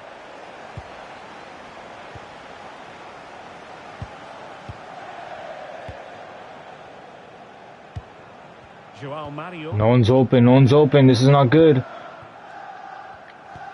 Okay. Now we got options. Good. Go, Ahmad. This is all you, buddy. Nice. Nice. Shoot. Good try, though. And I said shoot, so whatever I said, it was a good opportunity, though, regardless, so. Ian Madsen.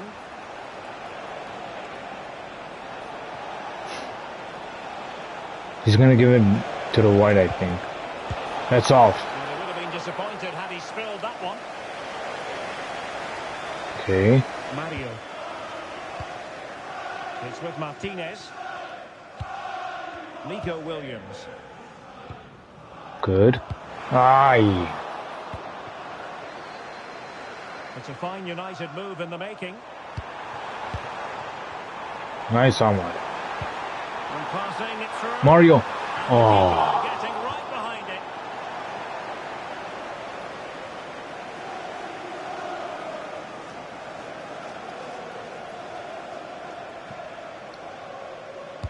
Let's see about the delivery. No nonsense from the keeper. It's an effective cross. Ah, that was a shit header. Or a shit cross, I mean. Wasn't pulled by it at all, in actual fact. Ollie Watkins. Now opening things up. Oh, that's a super Good. piece of defending. Yeah, I'd like to have seen a bit Nikos, more calm down. quality in the final Calm. third there. I know you're open, but calm down. Considerable momentum, courtesy of Ronaldo. But what can he produce from here? Good piece of defending.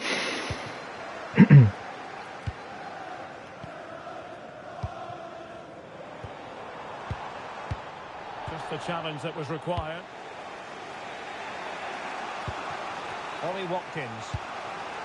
On to Rogers. John McGinn. Watkins. Oh, this is looking promising. Interception to snuff out the danger.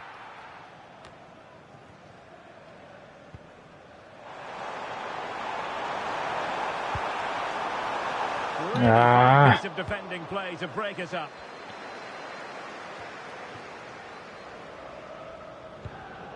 Leon Bailey. On to Rogers. So nearing the break, and it's United on top. How about your critique of their first half display? Well, they have controlled patches of that first half. They've created some good opportunities, but only being up by one, it's so close. And it's tough to call a winner here.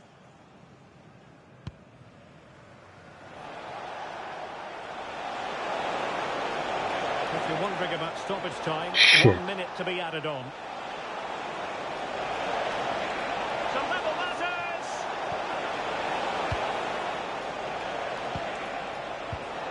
Nice. And defensive play to be applauded. At the And half, there goes the 1-0. whistle. That closes the book on the first half here at Old Trafford. And the story... Let me see that. chances so far, what we're getting. Shots, we have 7 shots.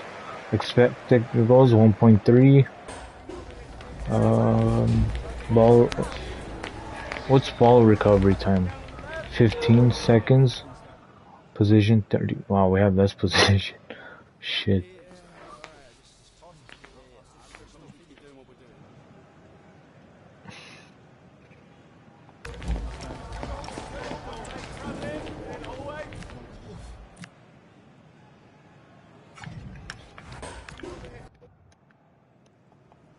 Second half underway with Let's United go. looking to build upon a largely positive first half showing.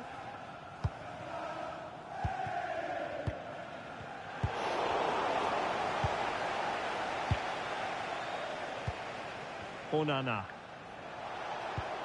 It's with Camara. Madsen. And now with McGinn. Don't let on. Ollie Watkins. Good, Ronaldo.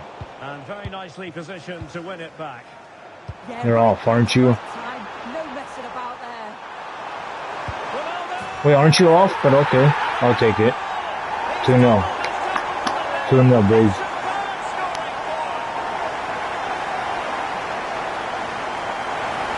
Well, this is all about how quickly they go from back to I thought he was off though, that's why I was scared to pass in that situation. He shows his strength by holding off the defender, then keeps his composure to finish. He does really well there. Amadou Onana. It's with Camara. Promising attack. Where's the midfield? Don't leave the midfield open. Well, strong play here. Oh, Good. really disappointed. Get it up. Promising. Boys, get it out of there. Back into Get it out. Good. Attack that had Good. potential. Get it out. Nice.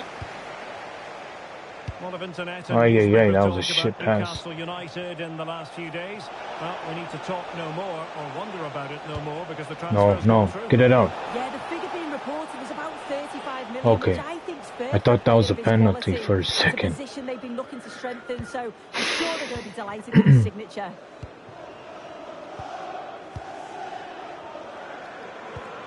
No, get it out. Okay. Ronald Araujo. Mario! Jean Mario, come on. And a throw in here for United. Well, Villa are enjoying the lion's share of possession, but they haven't really looked threatening enough for me. If they make the pitch bigger, stretch the play, get those runners in beyond, that should provide more space. But at the moment, it's all very pedestrian. And no worries for the goalkeeper. Madsen. Motto. Now De Ligt. I need to do subs real quick. Definitely my midfield. I'll take out Manu because he played a full 90 minutes. This time I have to take out Martinez because I'm putting Heaven as a left-sided center back and he's a left-footed, and Martinez is a left-sided center back as a left-footed too. So I know I'm taking the captain off. I get it, but I need to do it to balance my center back or balance my defense. That's why if I put Heaven as my right-sided center back as a left-footed, he's gonna use his weak foot as the right side. You know what I mean? That's why. Or no, his strong foot as the right-sided, but he's gonna use his weak foot as the right-sided center back, basically. If you get guys what I mean, pretty much. Nico Williams still healthy as fuck though, man. That's crazy, bro. McGinn. Well, this is the home of live football, EA TV, and we have more action coming up from the Premier League for you. It's Manchester United facing Everton. Yeah, the fixtures are coming thick and fast. Should be a great game, that one. Nice, Very Mario. quick thinking there. Well, we have 30 minutes Good. to go. Good. Nico Williams. Opportunity to deliver the cross. And cleared away. Sometimes you've just got to clear your lines, haven't you? Aye, A aye, aye. sloppy passage of play. Don't forget we have more live action from the Premier League coming up here on EA TV. It's Aston Villa Good. facing Southampton. And look at this! Beautiful.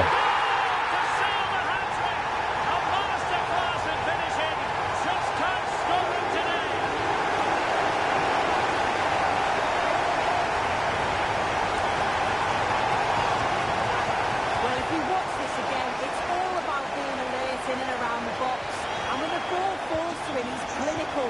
That's a really nice finish.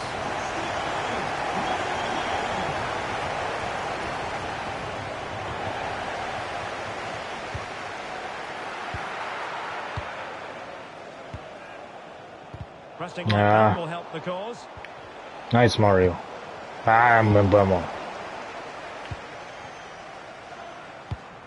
Amadou Onana. Good. And a throw coming up after that authoritative challenge. This looks interesting. Evan. And saved by the keeper. Heaven, you're a fucking machine. What a save what Heaven just did with that defense. What the fuck?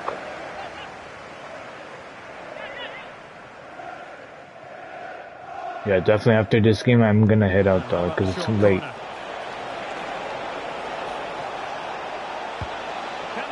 Don't let him. Go, Cunha, go. Vámonos, vámonos, vámonos. Just 20 minutes remaining now. I know you're tired, but take it all the way.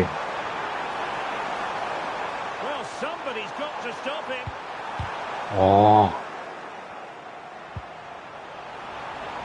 Now, Emery.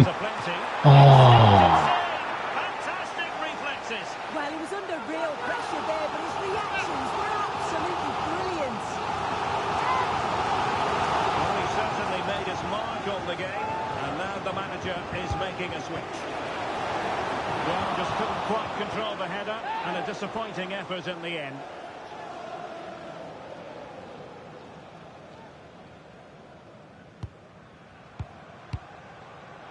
Isn't that out? Yeah. Out of play, United throw-in coming up.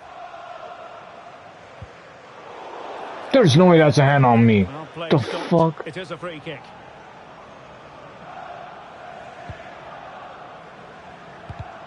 Good. Decisive in the tackle, and the throw-in here. De Ligt. Where's the midfielders? Great effort to keep that one in play. Good. Really good challenge.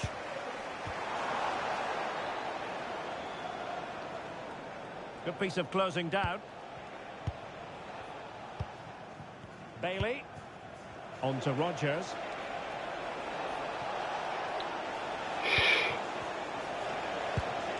We still have a lot of time left, boys. Come on. Keep it cool. De Ligt.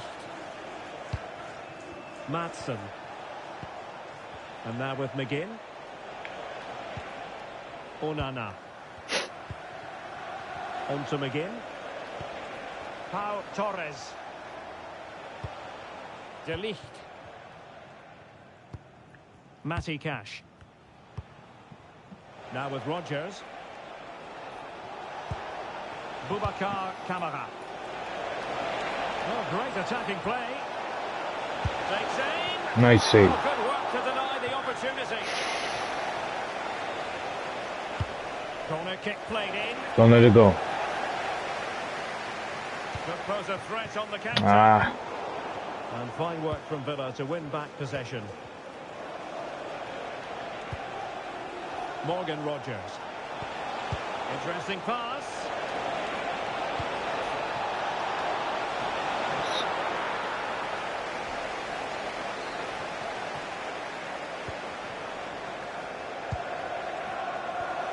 Boubacar Kamara. On to Rodgers. Bailey. Well, the threat could be there.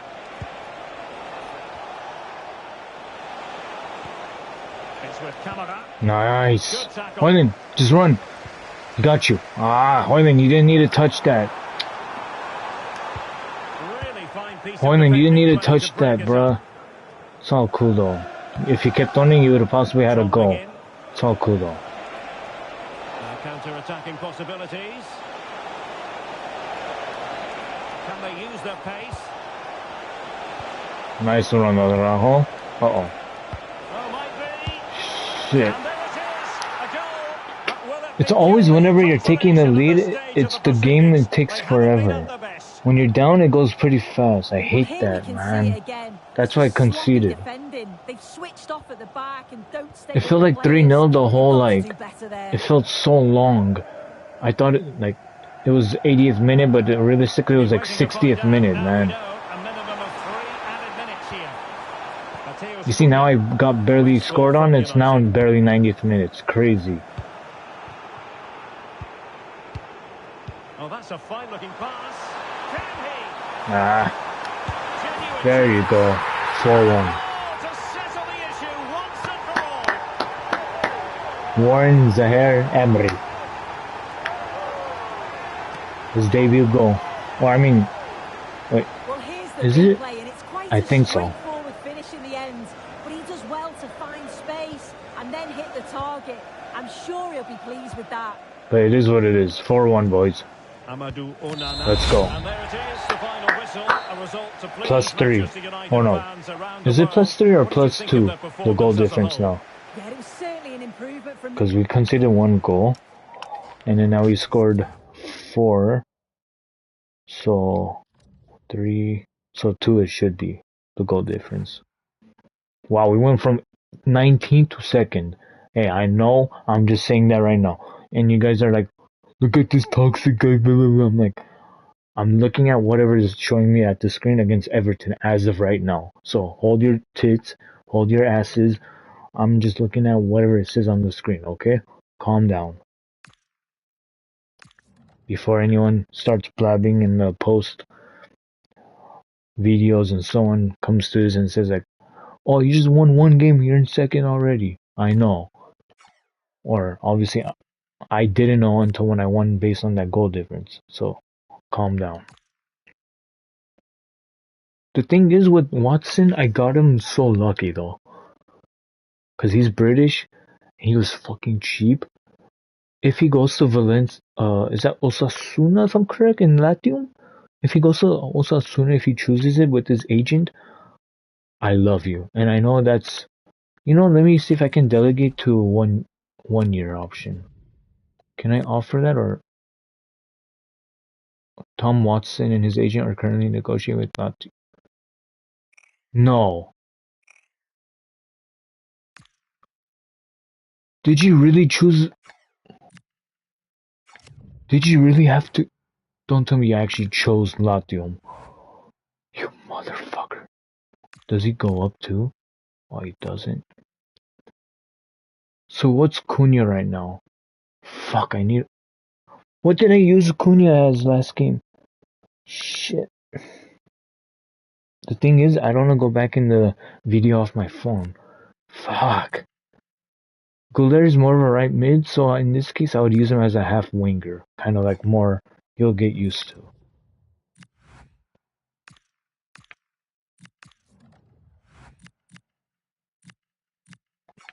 So let me set up the striking and everything before I obviously head out though. So let me go.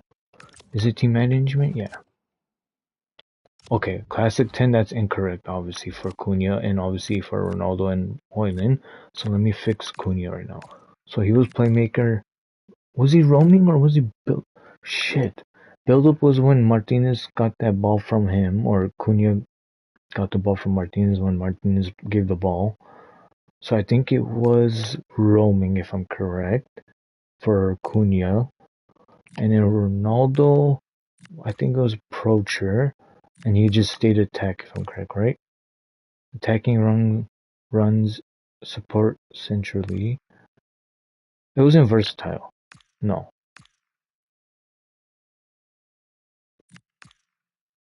Was it advanced striker? Or advanced forward? It was in support. It was between Procher, advanced forward that I could remember. Let me see what the with an attack focused approach will lurk just off the defense line and ready to capitalize on any defense gaps or errors. Okay. So he's gonna basically stay on top, like where the five defenders parking the bus, whoever is against me, or the back four. So this is a good option.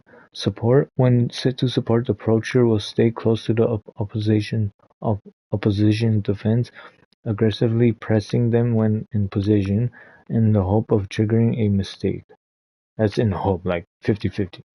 So I would say attack is the best option from now on. And then Ahmad, let's go with, I would say roaming. Because if I stay up, then how's Cunha or Gomes or Mainoo gonna have support of if I need help? You know what I mean? So the build up for Williams, that's okay. I'll take that. Ball playing defender, Rajo. I would say what's wide back? Oh no, that's not wide back. Incorrect. I would say maybe aggressive, but that's obviously with the high line too. Though keep in mind, guys, if I do that.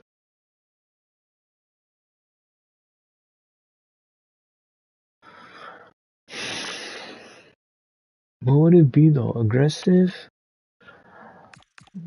When set to defend, the ball-playing defender will step up a little to support teammates during possession. No. The build-up focus moves the ball-playing defender into more of a holding defense midfielder role. Yeah, that's such a Martinez role. That was such a Eric Ten Hag role and a Ruben Amorim system. That's the correct Martinez. And I know if it takes a while for me to get used to that role with Martinez, bear with me. I'm changing everyone's role to realistically how they would fit or how I would use them. So bear with me. Realistically, with Ronald Araujo, he is aggressive. I agree with that. But defense, he has a little stuff that he can work on. But he is a good defender, though. Don't get me wrong. But when it comes down to those big moments of obviously getting that, to me, I would say those accidentally red cards because I would always back my players, support them no matter what. But obviously, in that situation, if I was Ronald Araujo in that PSG game when I fouled, who was it, Doué or Barcola or whoever it was, I would do the same regardless. Because in that situation, it would have been a 1v1 against the goalie of Ter Stegen at the time, Ter Stegen, and Ronald Araujo behind Barcola. What would it be? A 50-50 in a way. Maybe missing a penalty, because obviously, many players can miss a penalty, yes, at the pressure and so on. Or conceding a goal early in the game with 11 players on the field, and maybe the outcome would be different, but who knows. But in that situation, I do understand with Ronald Araujo's position at the point in that moment, and when Gundogan said oh, he was doing that position wrong and so on. Imagine if you were a defender like that, what would you do? I know you guys would try to get the ball first compared to the player. I agree, but in that situation, Ronald Araujo didn't want to risk it, so it's like to concede that quickly, or in that open scheme of one-on-one with Ter Stegen or whoever that PSG player. I don't want to be saying it wrongly or rightly, but I'm just throwing a player out there who's mostly an attacker. So I'm Barcola could be. I don't think Dembele was at the time. Was it Dembele at the time? It was Barcola probably, but still. So that's why I'm in a way, I would understand where Ronald Araujo would come through. But the Chelsea's one, that was a little, what's happening? Come on now. I know that's not you, Ronald Araujo, but at least you're getting your fitness back up and your sharpness up with the club and the players around you. So that's, at least he's back though. But the PSG one, I do understand that though. And he is a big name player and a big moment player too though. And I do back him no matter what though. The build-up focus moves to the ball playing. He's not a defensive player though. Like a defensive midfielder, like a Busquets or a Mascherano or Carrick, those type of defenders that would play as a mid. I would not put that. When asked to be aggressive, the ball-playing defender will focus on intercepting passes and closing down. I would say this one would be more of him though. I could see this. So I'm basically going to play 3 defenders, but Gomez is going to play back more though. So let me change Gomez, because if Ronald Araujo is going to push up, then Gomez needs to play as my backup mid defender, basically. More of. If I do build up, he'll play more of a defense. It looks like. Wait. I'll move forward. Shit. Then that's not the holding. It could be. Well, no, that's manual already. I would say more of a defense would be Gomez, because he's CDM and center mid. So, and Mainu is more like a ball-winning midfielder, and I do fucking agree. So, it would take time for me to get used to this formatting of where the players are and so on. But eventually, when I get used to where's Ronald Araujo, where's Gomez, where's Mainu, where's Martinez, where's Joao Mario, where's Luis Potter, like, those new positions, where's Cunha, where's obviously the striker, like, where are those players in the field while I'm playing? I'll get used to it, and when the Champions League games come through, bear with me, we'll get through it through the season. But let's change the lineup a little bit. So let's do Martinez to fully rest the game, and then Euro will come in for Ronald Araujo. Wait, so does that mean everyone? Hold on. Defend, holding. Oh, it does change for everyone. Okay, good. I thought it would only be for a specific player, so everyone in that role is gonna. Okay, got it. Perfect. Warren, Zaire, Emery. Mainu that young to be a captain is insanity, bro. I swear. Let's try Goulet, to be honest. But that's too early in the game, though. But let's see if he's up to it. If he does fucking good, I'm happy. He's living up to the expectations, so I'm happy. But let's do Hoyland. Because I don't want him to get a starting, Let's bring this center back in. Nice. Keep in mind, I do have held Tulos, so I need to make some arrangements soon. Wait, is Heaven tight? Oh, he is. Shit. So he's a right-footed. Where's Hill? Where's the other center back? He's a right-footed too.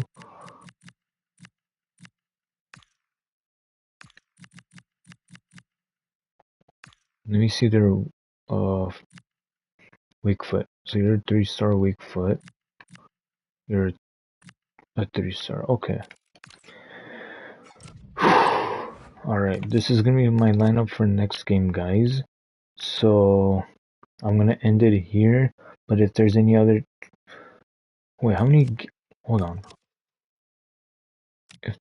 How many games are there till... Shouldn't there be a FA Cup or a Carabao Cup? Or am I just tripping? Or is that in September now? If it's only one game left, then I don't mind playing one more then. I thought it was like 2 or 3 games left. Fuck it, I'll just play this game and call it.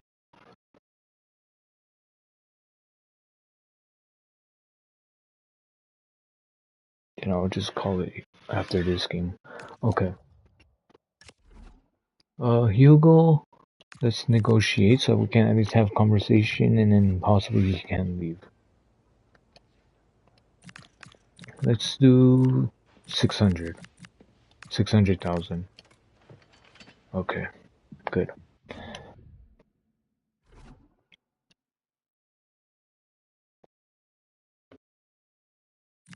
Morehouse on loan. I'm okay with that.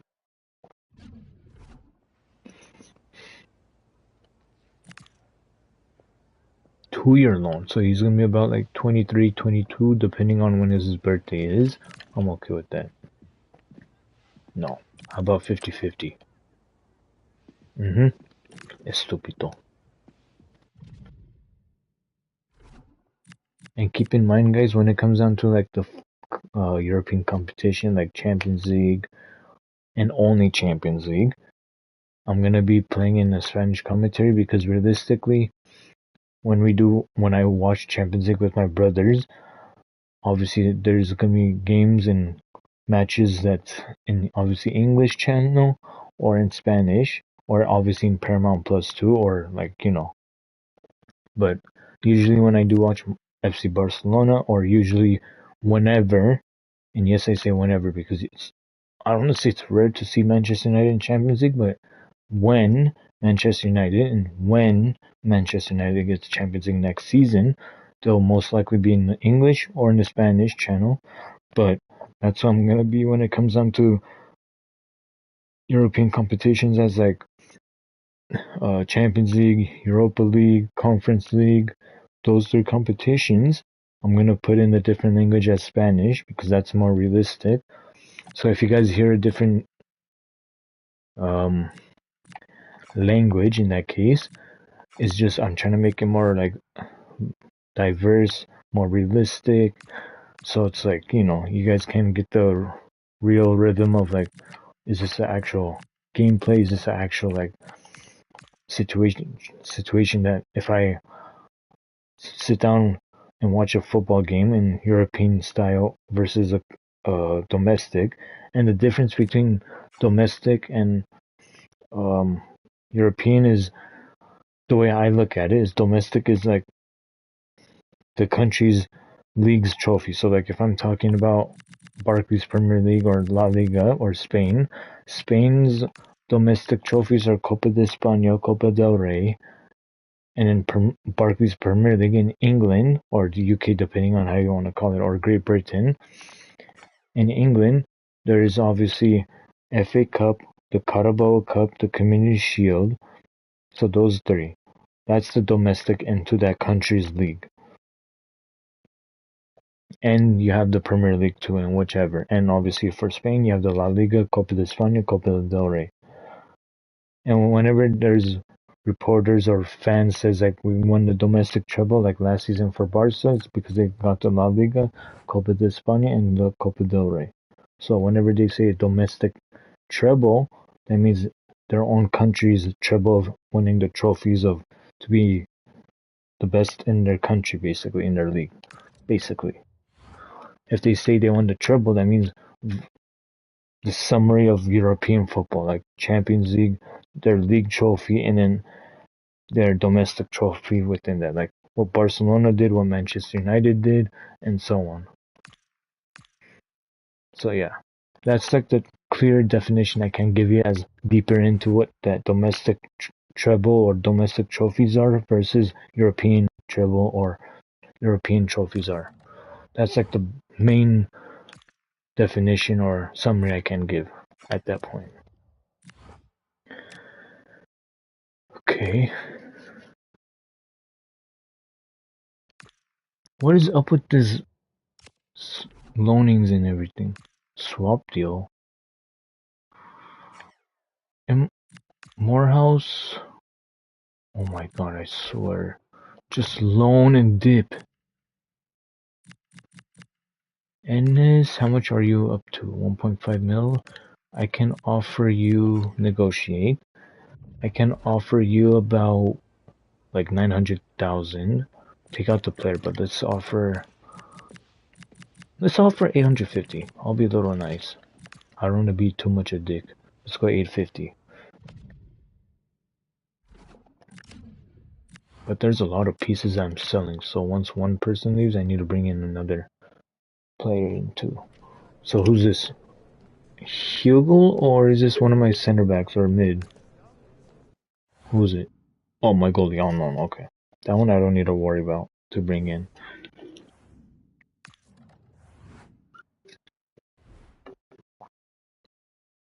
Okay, so this one, I have Nico Williams, I have Zakarian, and I have that Youth Academy left wing too. Mainu. Did I just see fucking Mainu? Get the fuck out of my office, West Ham United. You absolute... For 26? You should go to jail with that fucking money. Real life, if Chelsea... Okay.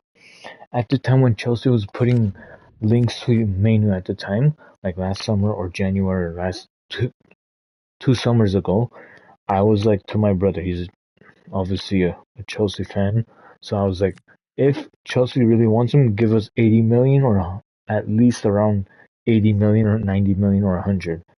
Because to me, what I see in Manu is like a unbelievable greatness player I see out of him. And when Ruben Amorim benched him a lot of fucking times, I'm like, this is gonna ruin your job, 100%. And then, even though he didn't get sacked based on results or anything, he got sacked based on like, give me signings, and then fell out with the board of director basically, Wilcox, and then he got fired, and we got the for now coach at the time, Darren Fletcher, and then Darren Fletcher we got the interim manager, and that's obviously currently Michael Carrick, and then potentially in the summer we don't know who we're going to be looking at for the managers, but we'll see.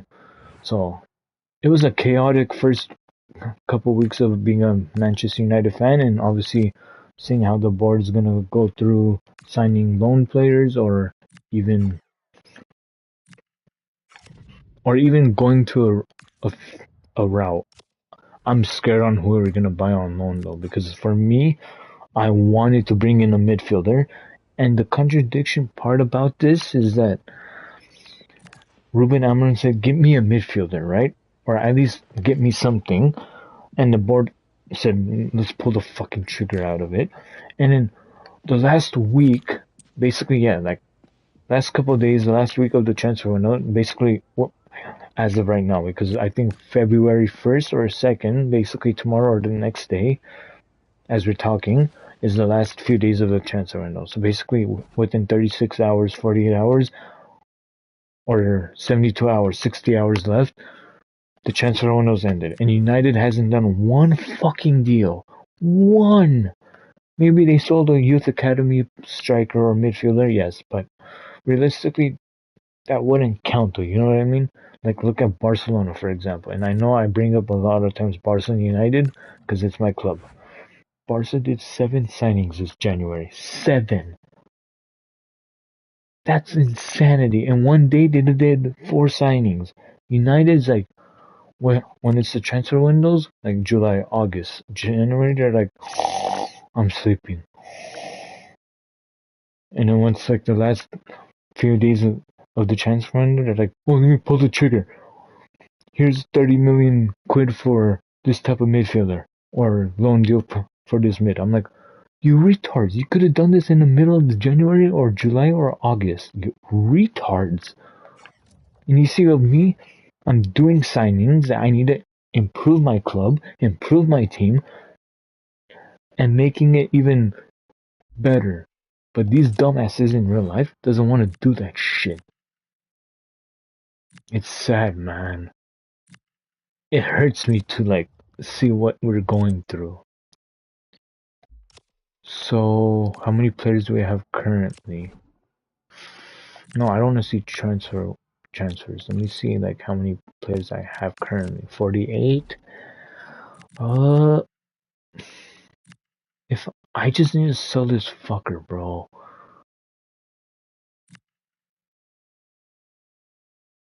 Wait, how long is this contract? One. Okay. If I sell that goalie for a center back, because I did sell that finally center back finally, but I don't really need one anymore. But let's just play this game and call it, because I do need to head out too though. It's getting fucking late. Wait, who's this? Morehouse? Okay. So I have Cunha, that Thor, and then Guler. Okay, that's 3 already in depth.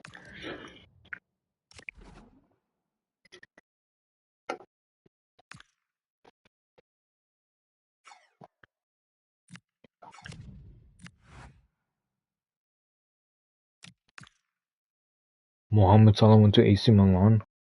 Okay, that's interesting. Now it all depends on how the Liverpool is gonna replace that now. Because like for me, when Bruno left, I was like, who am I gonna bring in? Who am I gonna, there's a lot of good options I'm scouting, but I chose Guler. So now I think Guler's having his starting debut, so we'll see how he's gonna play with that expectations. Oh yeah, when is the Champions League stuff coming out? I need to see about that. Maybe I'll keep it a surprise for next video. This is a goalie position? Yeah. 74 is okay for 14? Sure. Oh, it's too large. Can I see who's in the options of goalies then? Okay, you gotta get out then. Yeah, Suwenka. You're 74. You're also 74. Okay, so you're 84. You could sign in. Everyone else can get out for now. View report. You're 88, and what are you? A cam? Let me see who's in my cam position for that, so I can see who I can take out. No one. I can take out you and bring that guy in. So Bradley Foster, you can come in. Roman Booth, you're 88 potential. And what are your right wing? Let me see who's there that I can bring in. So you're 66, Hancock. I'll be Hancock. Your skill moves are good, but it's just your potential is not good though. I'll let you go. I'll bring you in, and then you obviously I can bring in, so I'll let you go too. So everyone else looks good. And I did tell you guys that I'm going to be playing, so I have to play this game. So he went on, oh, he rejected it. Talks ended, Morehouse went on loan, ended. So the games are coming in then. I can tell. Let me see how the schedule looks like. Oh shit, the Champions League games are in. Fuck. Okay. So we have Hoffenheim, Villarreal, Barcelona. Fuck. Oh shit. PSV, Dender, Roma, and then we have Viking. Wait, is it Viking or is it Viking? To me, it looks like Viking, but based on the club's country, I don't want to assume like it's Viking or but I'm gonna go with Viking. I don't want to disrespect the fan base of this club, like I don't want to do that to For me, I'm gonna go based on Viking for now. If anyone in that fan base or anyone in the football world comes in my stream and says, like, correct me, please do. I'm not scared or I'm not a bitchy about like, don't correct me. Feel free to correct me if I say a club's name wrong or a player's name wrong. Feel free to correct me because I want to say it the correct way. And then this one is Ferencvaros, if that's how you could say it correctly. So, and that looks like a Turkish club. But damn, that Barca game is gonna be fucking heated, man. Like 2 clubs. Shit. And then I'll show you guys the Barcelona's game 2, the first 8 games. Because obviously it's my club, so I want to see who they're versing also. Is it already set or no? I don't think it's already. Yeah, it's not already set. They just posted it. But yeah, let's play this game and then let's run it. Here we go, boys.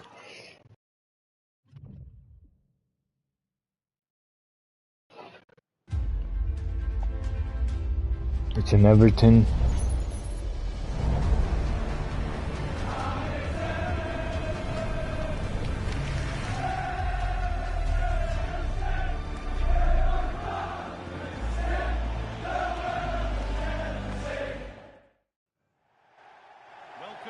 Liverpool and the Hill Dickinson Stadium. I'm your commentator, Guy Mowbray, Lord delighted to be in the company of Stuart Robson. Anointed. And we've got action from the Premier League here today. It's Everton, and they take on Manchester United. It's certainly not been the perfect start for United. They just haven't looked at their best. Maybe a little rusty, maybe adjusting to different tactics. Whatever it is, they need a win here today. Beautiful. Beautiful. Ah. This is how Everton line up. Well, in this shape, they're too Come on, Sarah, go! Nice. They can get on the ball and dictate the play, protect the two centre-backs. It will then allow the attacking players to show their creative quality. Nice, Hoyland. So much room Proud of wide you. now for United. This could be. Hoyland! And it's an Hoyland! a terrific start. Rasmus Hoyland! Rasmus. My boy. Love him. I love him to death. If I ever meet him one day, I would lose it. I would get his autograph, take a picture with him, and man, he's one of my favorite players in United. And obviously, I know he's not in United right now, but he's on loan to Napoli. And it hurts me to see him every time to play for Napoli in the Champions League at the time. When he scores, it gives me chills though and goosebumps because I want him to succeed, but I wish it was like Indian United's jersey kit. With the record they've built against this team, the manager certainly looks. And I do see McTominay play with him too, like as a duo.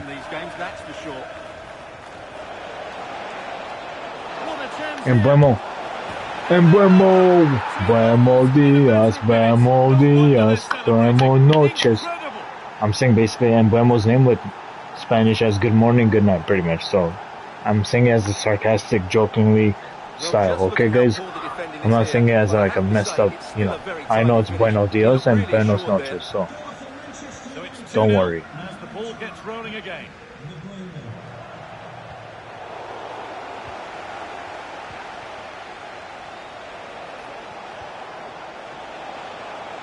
Nice. Oh. You know what? I'll put this into the transfer window too. Maybe. Okay, how's that a foul? Come on, mate. You know, I'll just end it here. Fuck it.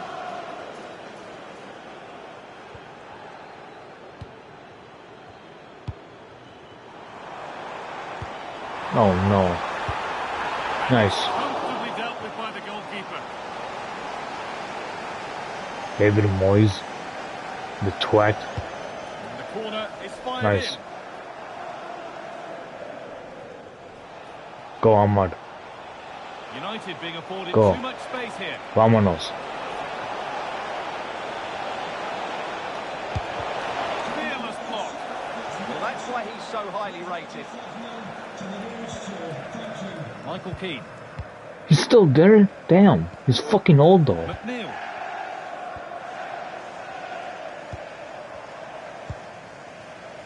And Michael Keane played in United, and obviously, Closer. I think, obviously his father did too though. Got behind it and kept it out. It's played in now.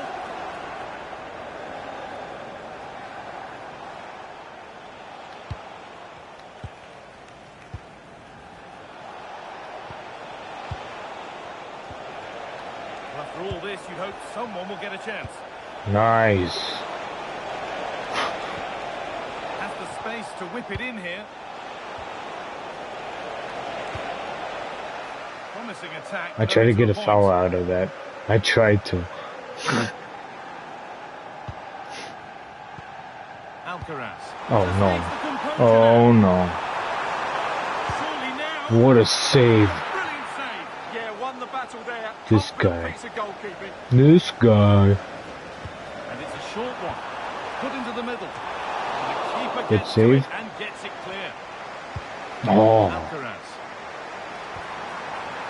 And the flag's up. Offside the call.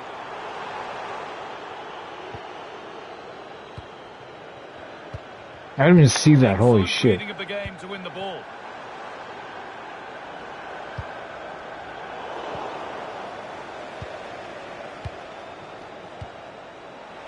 Oh, look at this. Away they go on the counter.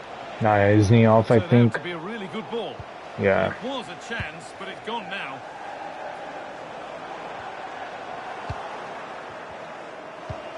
Promising looking attack Beautiful. from United. Oh my god. Held on to Zakarian. Beto.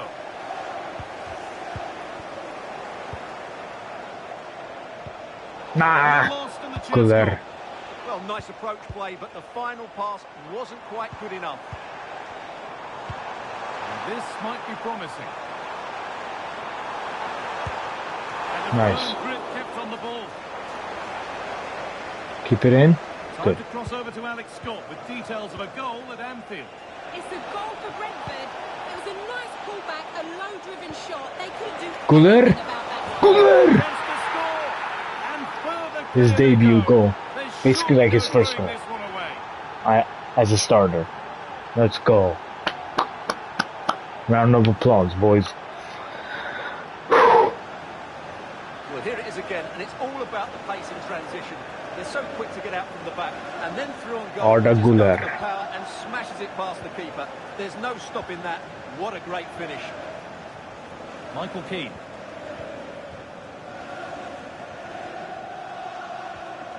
McNeil. Nice Little Emblemo. untidy.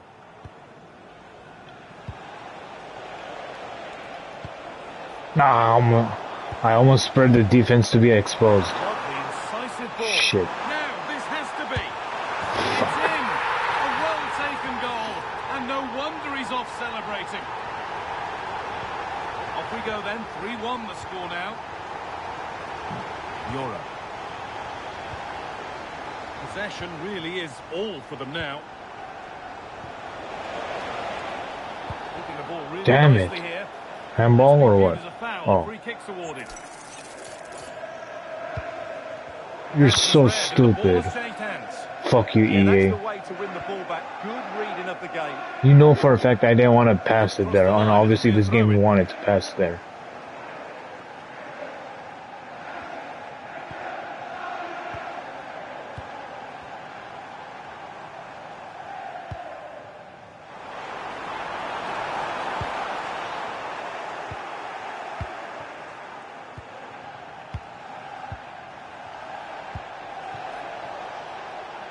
And Burma.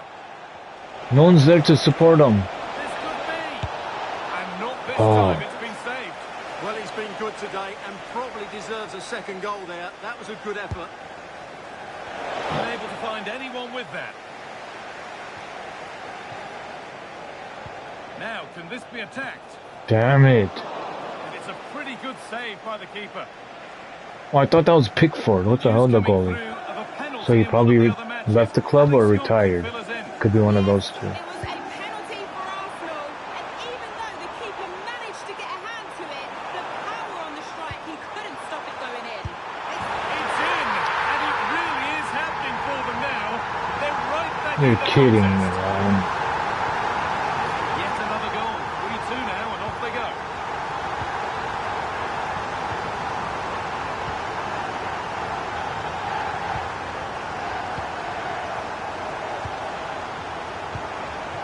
Burma. They've come away with the ball. Something could be on with this. He's in here. And a magnificent save. Yeah, good position. Let's just go to halftime, man. Let's just go to halftime. Brilliant start. Get out of here. Get out of here. Excellent working goal there. Well saved. That's gone out for Guys, another just send one. this to halftime, United. Come on. Get out of this situation. Good. Surely someone's got to do something about this. Really good pass. Oh, talk about timing. Come on.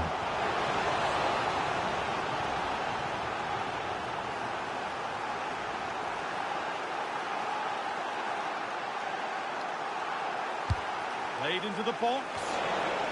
He's gonna blow it. As I Whistle know. brings the first Halftime. half to a close. 3-2, boys.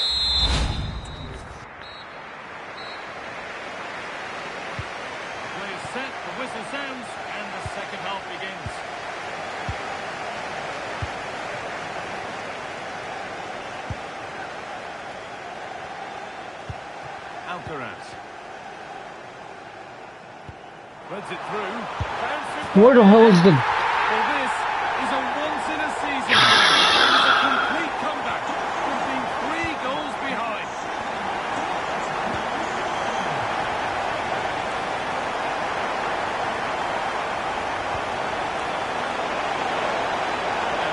What? No way. Has to work a lot harder to stay onside there. He didn't read the situation at all. Michael Keane. Oh, that's really nice. What are these controls, man?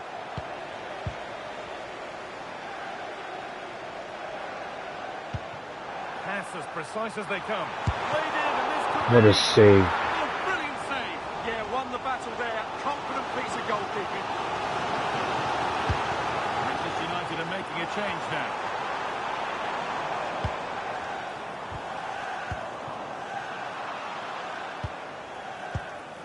Well, the transfer everybody's been talking about has now been confirmed, so the will they or won't they discussions can now end. Well, at around £40 million, I think that's good value. Dumbasses, man, make a run. Oh, that was Dorgu trying to make the run? I'm sorry, Dorgu. I'll take that back. I thought it was someone else.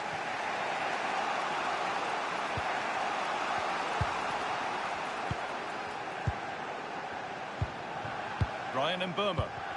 Mm. Well read. That's a good ball.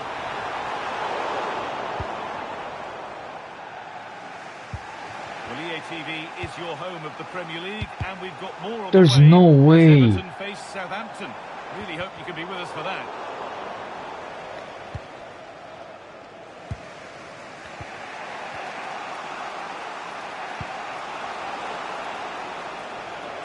Nice, Zakarian.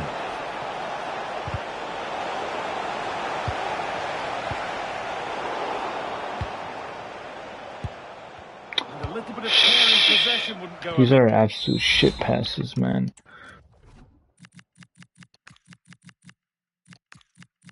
Oh, I need defense, of course.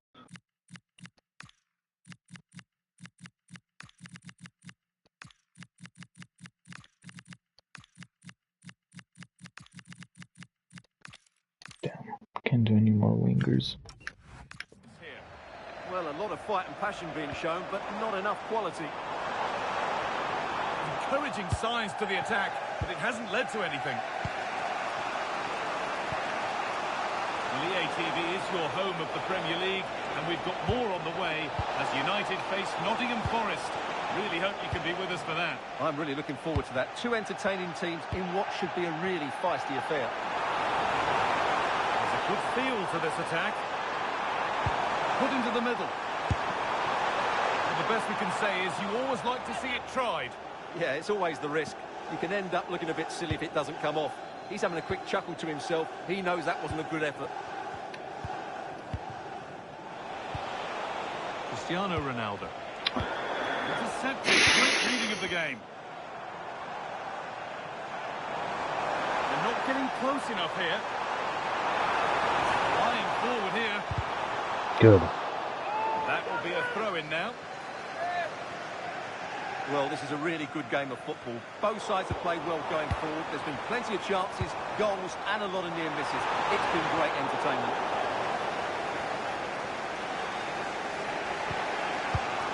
Ronaldo.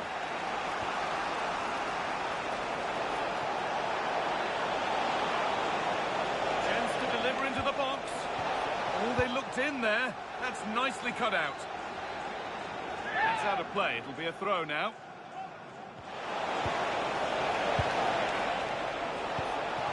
To put them ahead. And Bremo, let's go. Good shit.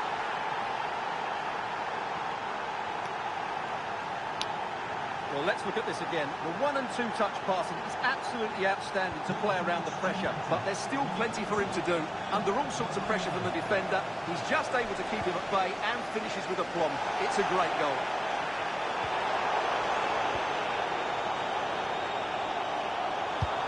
That set up the chance to square things up. Really solid defending. And with that deflection, it'll be a throw-in. Well, great work. What's next? That's stupid, bro. The lead has gone in an instant. I thought from that angle I was defending that. And so we're back underway. Stupid, man. Another twist in the tail.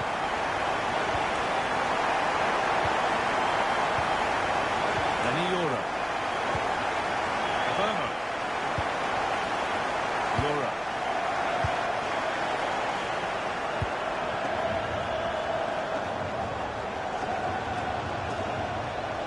Inching ever closer to goal here. Good tackle, but it's gone out.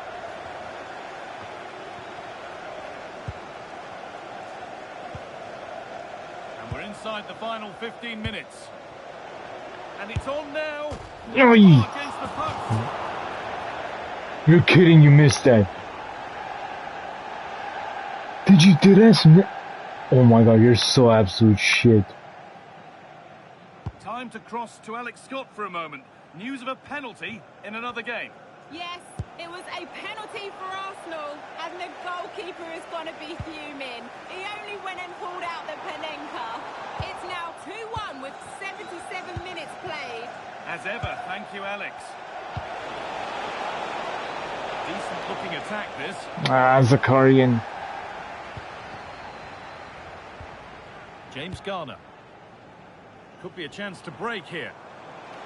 A counter fizzling That's out a in the luck. end. Getting closer, maybe closer to a winning goal. Just 10 minutes to go now. What the fuck are these passes, man? Dewsbury Hall. This has to be. Nice, yo. Behind the line. Corner coming. Oh, what a challenge that is. Just look what it means to them. Good kick played in. It's away, but it's not finished yet. There it comes to an end.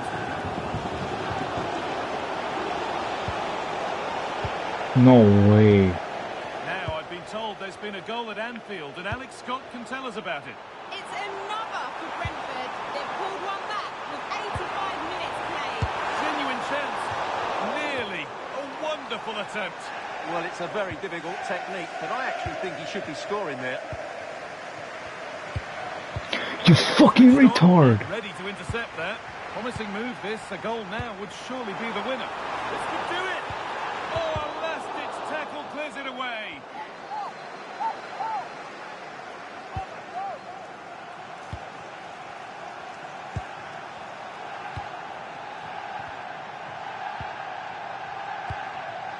Mateus Cunha. On to Cristiano Ronaldo. Pass played through perfectly. I should have passed it. I should have passed it. Great strike from a tight angle. Nothing wrong with that. It's put into the middle. Well, it comes to nothing in the end. Oh, this could be it. And that's a corner. What players you like for Everton? Honestly, I love Brandthwaite the most. Surely now. Let's go. Oh, can you believe it? And Buemo. So little time left. Surely that'll be the winner. Honestly, Brandthwaite is Stunning my save most favorite there. player.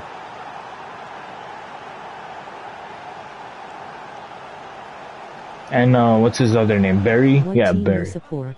Manchester United. From England and Spain. From Spain, Barcelona, of course. Now there might be a chance to level things.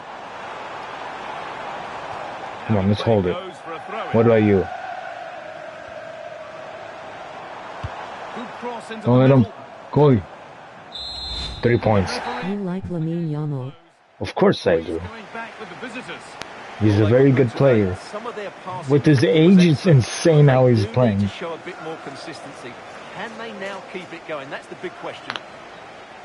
Honestly, I would try to bring Jared Brandthwaite to United. I would try, but the thing is, if he's young and potentially going to be in his You prime, like Michael Keane?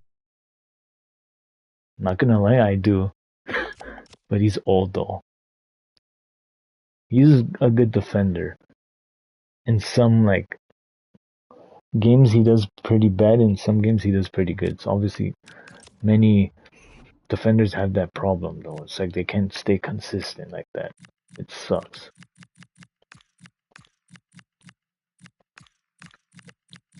Everton 1 Brighton 1. Wait, what do you mean? Right now?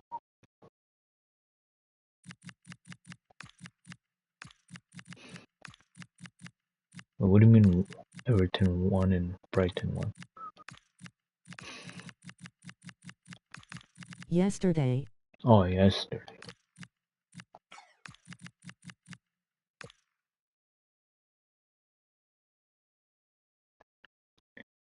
Why is Manu my... Okay, out of this lineup, I think Martinez will be the next best captain for me. Manu's too young to be that for now. Free kicks. You like Cool. Marcus Rashford. I'm like, okay, based on my clubs I support, I'm in the middle. United, he needs to leave in the situation now because he wants a new, you know, um, what's it called? New plans, new whatever, like, goals. And Barca, he's doing very good. So I'm like, I hope Barca signs him because based on the loan, how he's playing consistently, it's not like he's playing a. He can't turn up in training. What do you mean he can? Yeah, he can.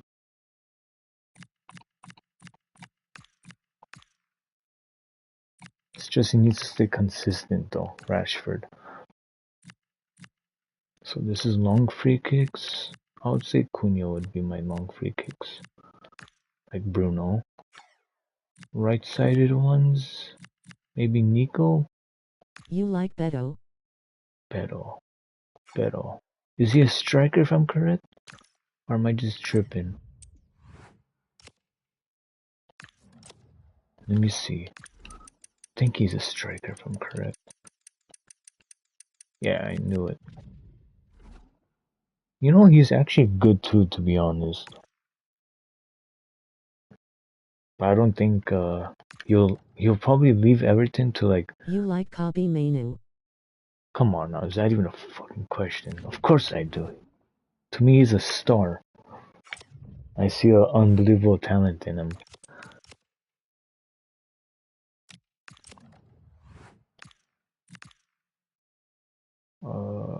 Outstanding.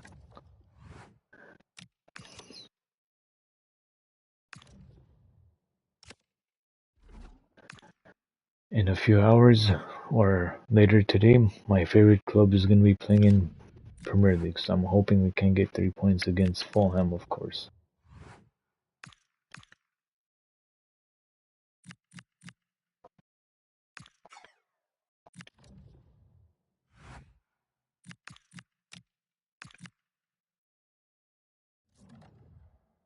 Wait, so who's leaving?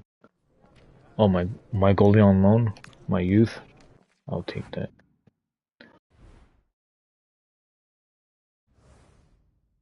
And guys, you can ask me any questions, takes on football or any like, stuff, but don't keep it like political wise. Just ask me one question. If it's political, one question and let's move on because I For don't me, know. I'd sell McNeil.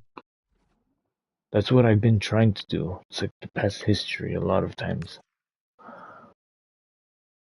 And you guys can ask me about like who's your top favorites of Champions League or the World Cup or who's like your dark horses and so on. Feel free to, and I'll give you guys my opinion and we can have a conversation about that. Let's do 590. 580? Fine, fuck it.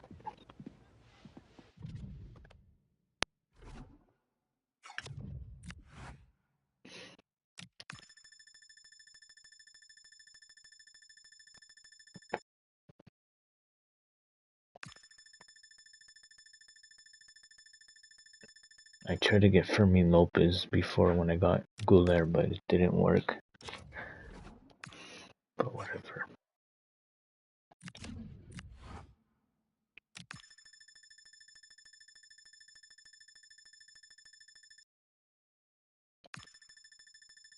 I don't think I need to do any more signings, to be honest, after what I did. Unless if there's a dramatically last minutes person leaving my club, then I will do it. Just leave, man. Who you sell at Man U? Who you sell from first season or second season? I'll show you the past transfers. 360. I'll show you. I did a shit ton of transfers. So transfer history, let's go there. My club. Okay, let's go from the bottom. So I No, in sold real life. who we sold in real life in January. We didn't sell anyone, or no. Okay, we sold Hugo that we finally sold, but we didn't bring anyone in though, except. So basically, no one we sold pretty much because he was in the youth academy squad still. Yeah, we didn't do any transfers yet. I'm hoping Who we you do. want to sell in real life? Real life. Fuck. If it's by transfer value, I would say Ugarte. Uh, Shit, on the spot is tough though. Diego Dalot would be another one. So there's two. Ugarte, Diego Dalot, Malacia. Buy in there.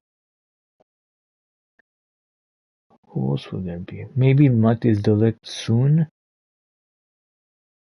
Um, the biggest controversial one would be saying Bruno Fernandes, but I know he's gonna stay though, unless if there's a huge offer. We don't have any wings, so I can't say any wingers. Why the Strike, lit sell? because it is a problem now that he's been out since October or November, and it's quite, I don't want to say interesting or quite like clicking in your head, like like a light bulb saying like what is up with his injury, like a back problem. I understand the back problem is a very bad thing, but it's like you know, and he's kind of getting injury prone though since Bayern Munich days, Juventus days, and obviously now in Manchester United. So it's like we do need to look for possibly a center back that can stay healthy and you know get back to his strengths basically, pretty much. But Martins de Ligt is a very good center back. Don't get me wrong, he is. But it's just right now the current status. We do need him in the squad with Lisandro Martinez for the high line defense and so on. But obviously we have Maguire, Lanioro, and Aiden Heaven. So it's like, how are you gonna do that? You know what I mean? Because the whole aspect of our tactics formation is gonna change based on one player. Like Veron at the time, we were playing a very uh, different style of play compared to Maguire was playing Martinez and with Casemiro the first 2 years. And you had who was in the Carabao Cup year? Was it Sofan Amrabat? Oh my god. I'm trying to remember the squad from that time when we won. Fuck. Or was it Savister? I don't remember. Fuck. But you get what I mean, basically. It's like De Ligt is that type of caliber player that we need on the field, but it's hurting us currently that he's not there. I know we won 2 games in a row without him, but eventually it's going to bite us later on in the season because he's a very big name caliber player. But that's why I sold him in this career mode even because like he's good when it comes down to man, but when it comes down to speed, it's a problem because he's slow. And I had to sell him so I can bring in a younger player and a younger defender. Wait, did I just reject Hugo? Oh my god, I'm so stupid. I'm such a retard for doing that.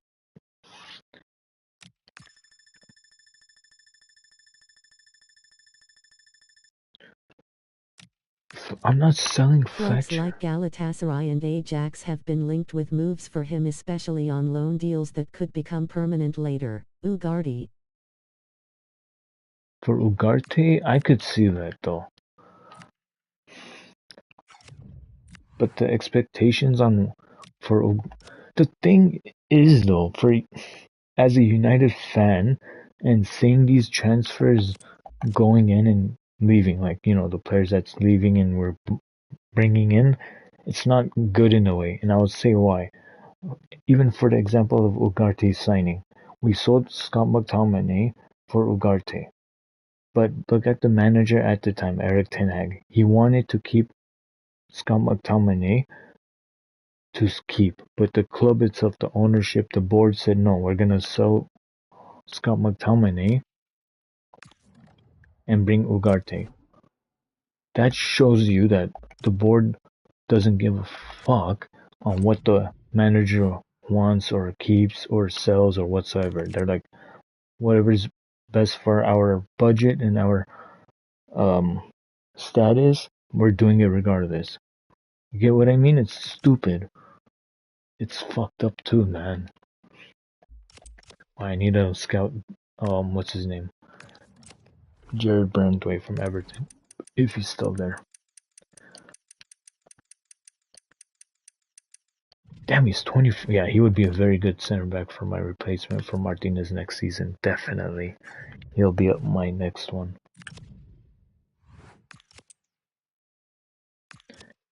So that's why I'm like, in a way, uh, for Everton, if the player wants to leave, but the manager says no, I want him to stay, that's a different story because the player says I want to leave, but the manager's like no, I want him to stay for my plans. But the board's like he already made his decision. He wants to leave, then they have to come to a full agreement and get a replacement real quick for him, or at least quickly as possible. I'm not selling Fletcher, bro. Fuck off. And I think that was the one key thing was a little problem because at the time Eric Ten Hag was using Mutomni as like a secondary slot off the bench to be like the last minute goal scoring machine. He would be like even against that Brentford game when he scored two quick goals and we won that game. Thanks to Casemiro, midfielder. Why sell? He's experienced but has a high wage, and some fans question his mobility in a faster Premier League midfield. what do you mean why sell Casemiro? He's the thing is with Casemiro, I don't want to say he can't compete in the big games or the leagues anymore, like Premier League, Ligue 1, Bundesliga, or La Liga anymore. I think his time is up in a way, and he is getting slower as the days goes on, though. So that's why I'm like, in a way, we do need to look for a replacement that's a holding midfielder that can be attacking in the box too, and that can go for slide tackles to get the ball and to help the midfield and the defense and to make the support of the forwards to be open and attack. But Casemiro does need to go eventually, though.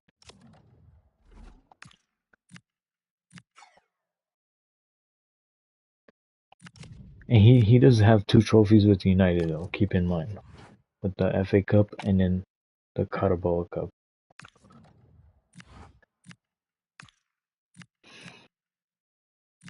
Even the Bruno Fernandes, I sold him in this career mode, but I had to because I wanted to start Mateus Cunha and I needed to get off the bench or a starter central attacking mid. And Bruno's getting old, so it's like the same kind of situation of Casemiro. Like I have to plan something ahead of time. What if I don't get this amount of money next season? Because what if he plays bad this season or he plays outstanding and so on. So it's like it's a 50-50 risk of selling him now with a lot of money or risking him another season. Sell And or keep Euro. I'll keep him. He's a fucking machine. I he's a He's an underrated center back though, but he's still progressing and developing, so I like that about him. But keep Euro at all cost.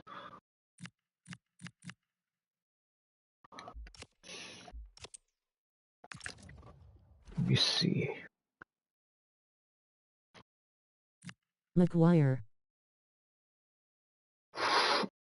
If it's like the Johnny Evans role, I will keep. But if it's like he wants to be a first team player, still like a starting or a bench, I have to let him go. Because I want Euro to play more. I want Aiden Heaven to play more. I want the other center backs to play more. You know what I mean?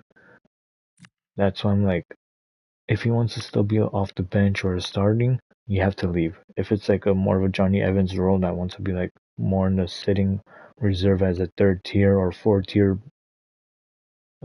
depth, you're gladly to stay. Because I want him to be mentoring, like nurturing, mentoring the young center backs of like Fredrickson, Euro, and obviously I don't want to say Delict, but you know what I mean. Like kind of teach them the ways of Premier League, how to play the style of Premier League, and like teach them basically. But if it's to start, then no, thank you.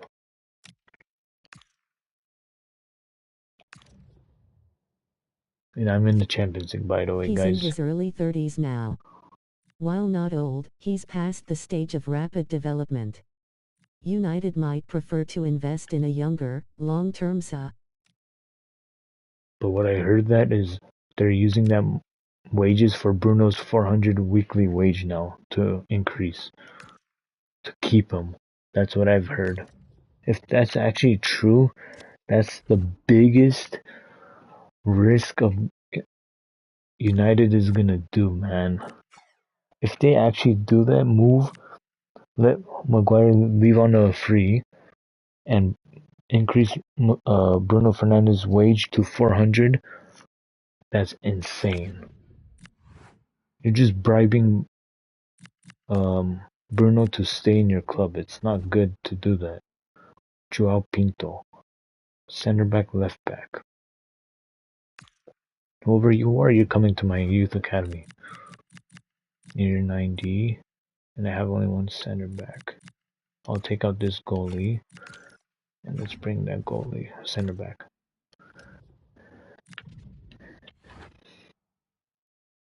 And I'm gonna be heading out of this video, guys, but I'm gonna be streaming probably. What's the time? I don't mind streaming like a small like conversation video. It doesn't need to be only career mode, but I don't mind having a conversation of just a whatever. Stop by someone just like a few minutes right after. So stay tuned, and I'll be streaming like a few minutes. So if you want to stop by again, ask me any transfer questions, or it could be relating to career mode, real life. Like you can ask me like, if you were the manager, what would you do in this situation, and so on. Like, feel free to ask. But I'll be heading out, but I'm gonna restart the stream right after. Maybe, but we'll see. But anyways, I hope you guys enjoyed season 2, episode 1. It was a very interesting one, but we'll see how it goes on throughout the whole career mode. Peace.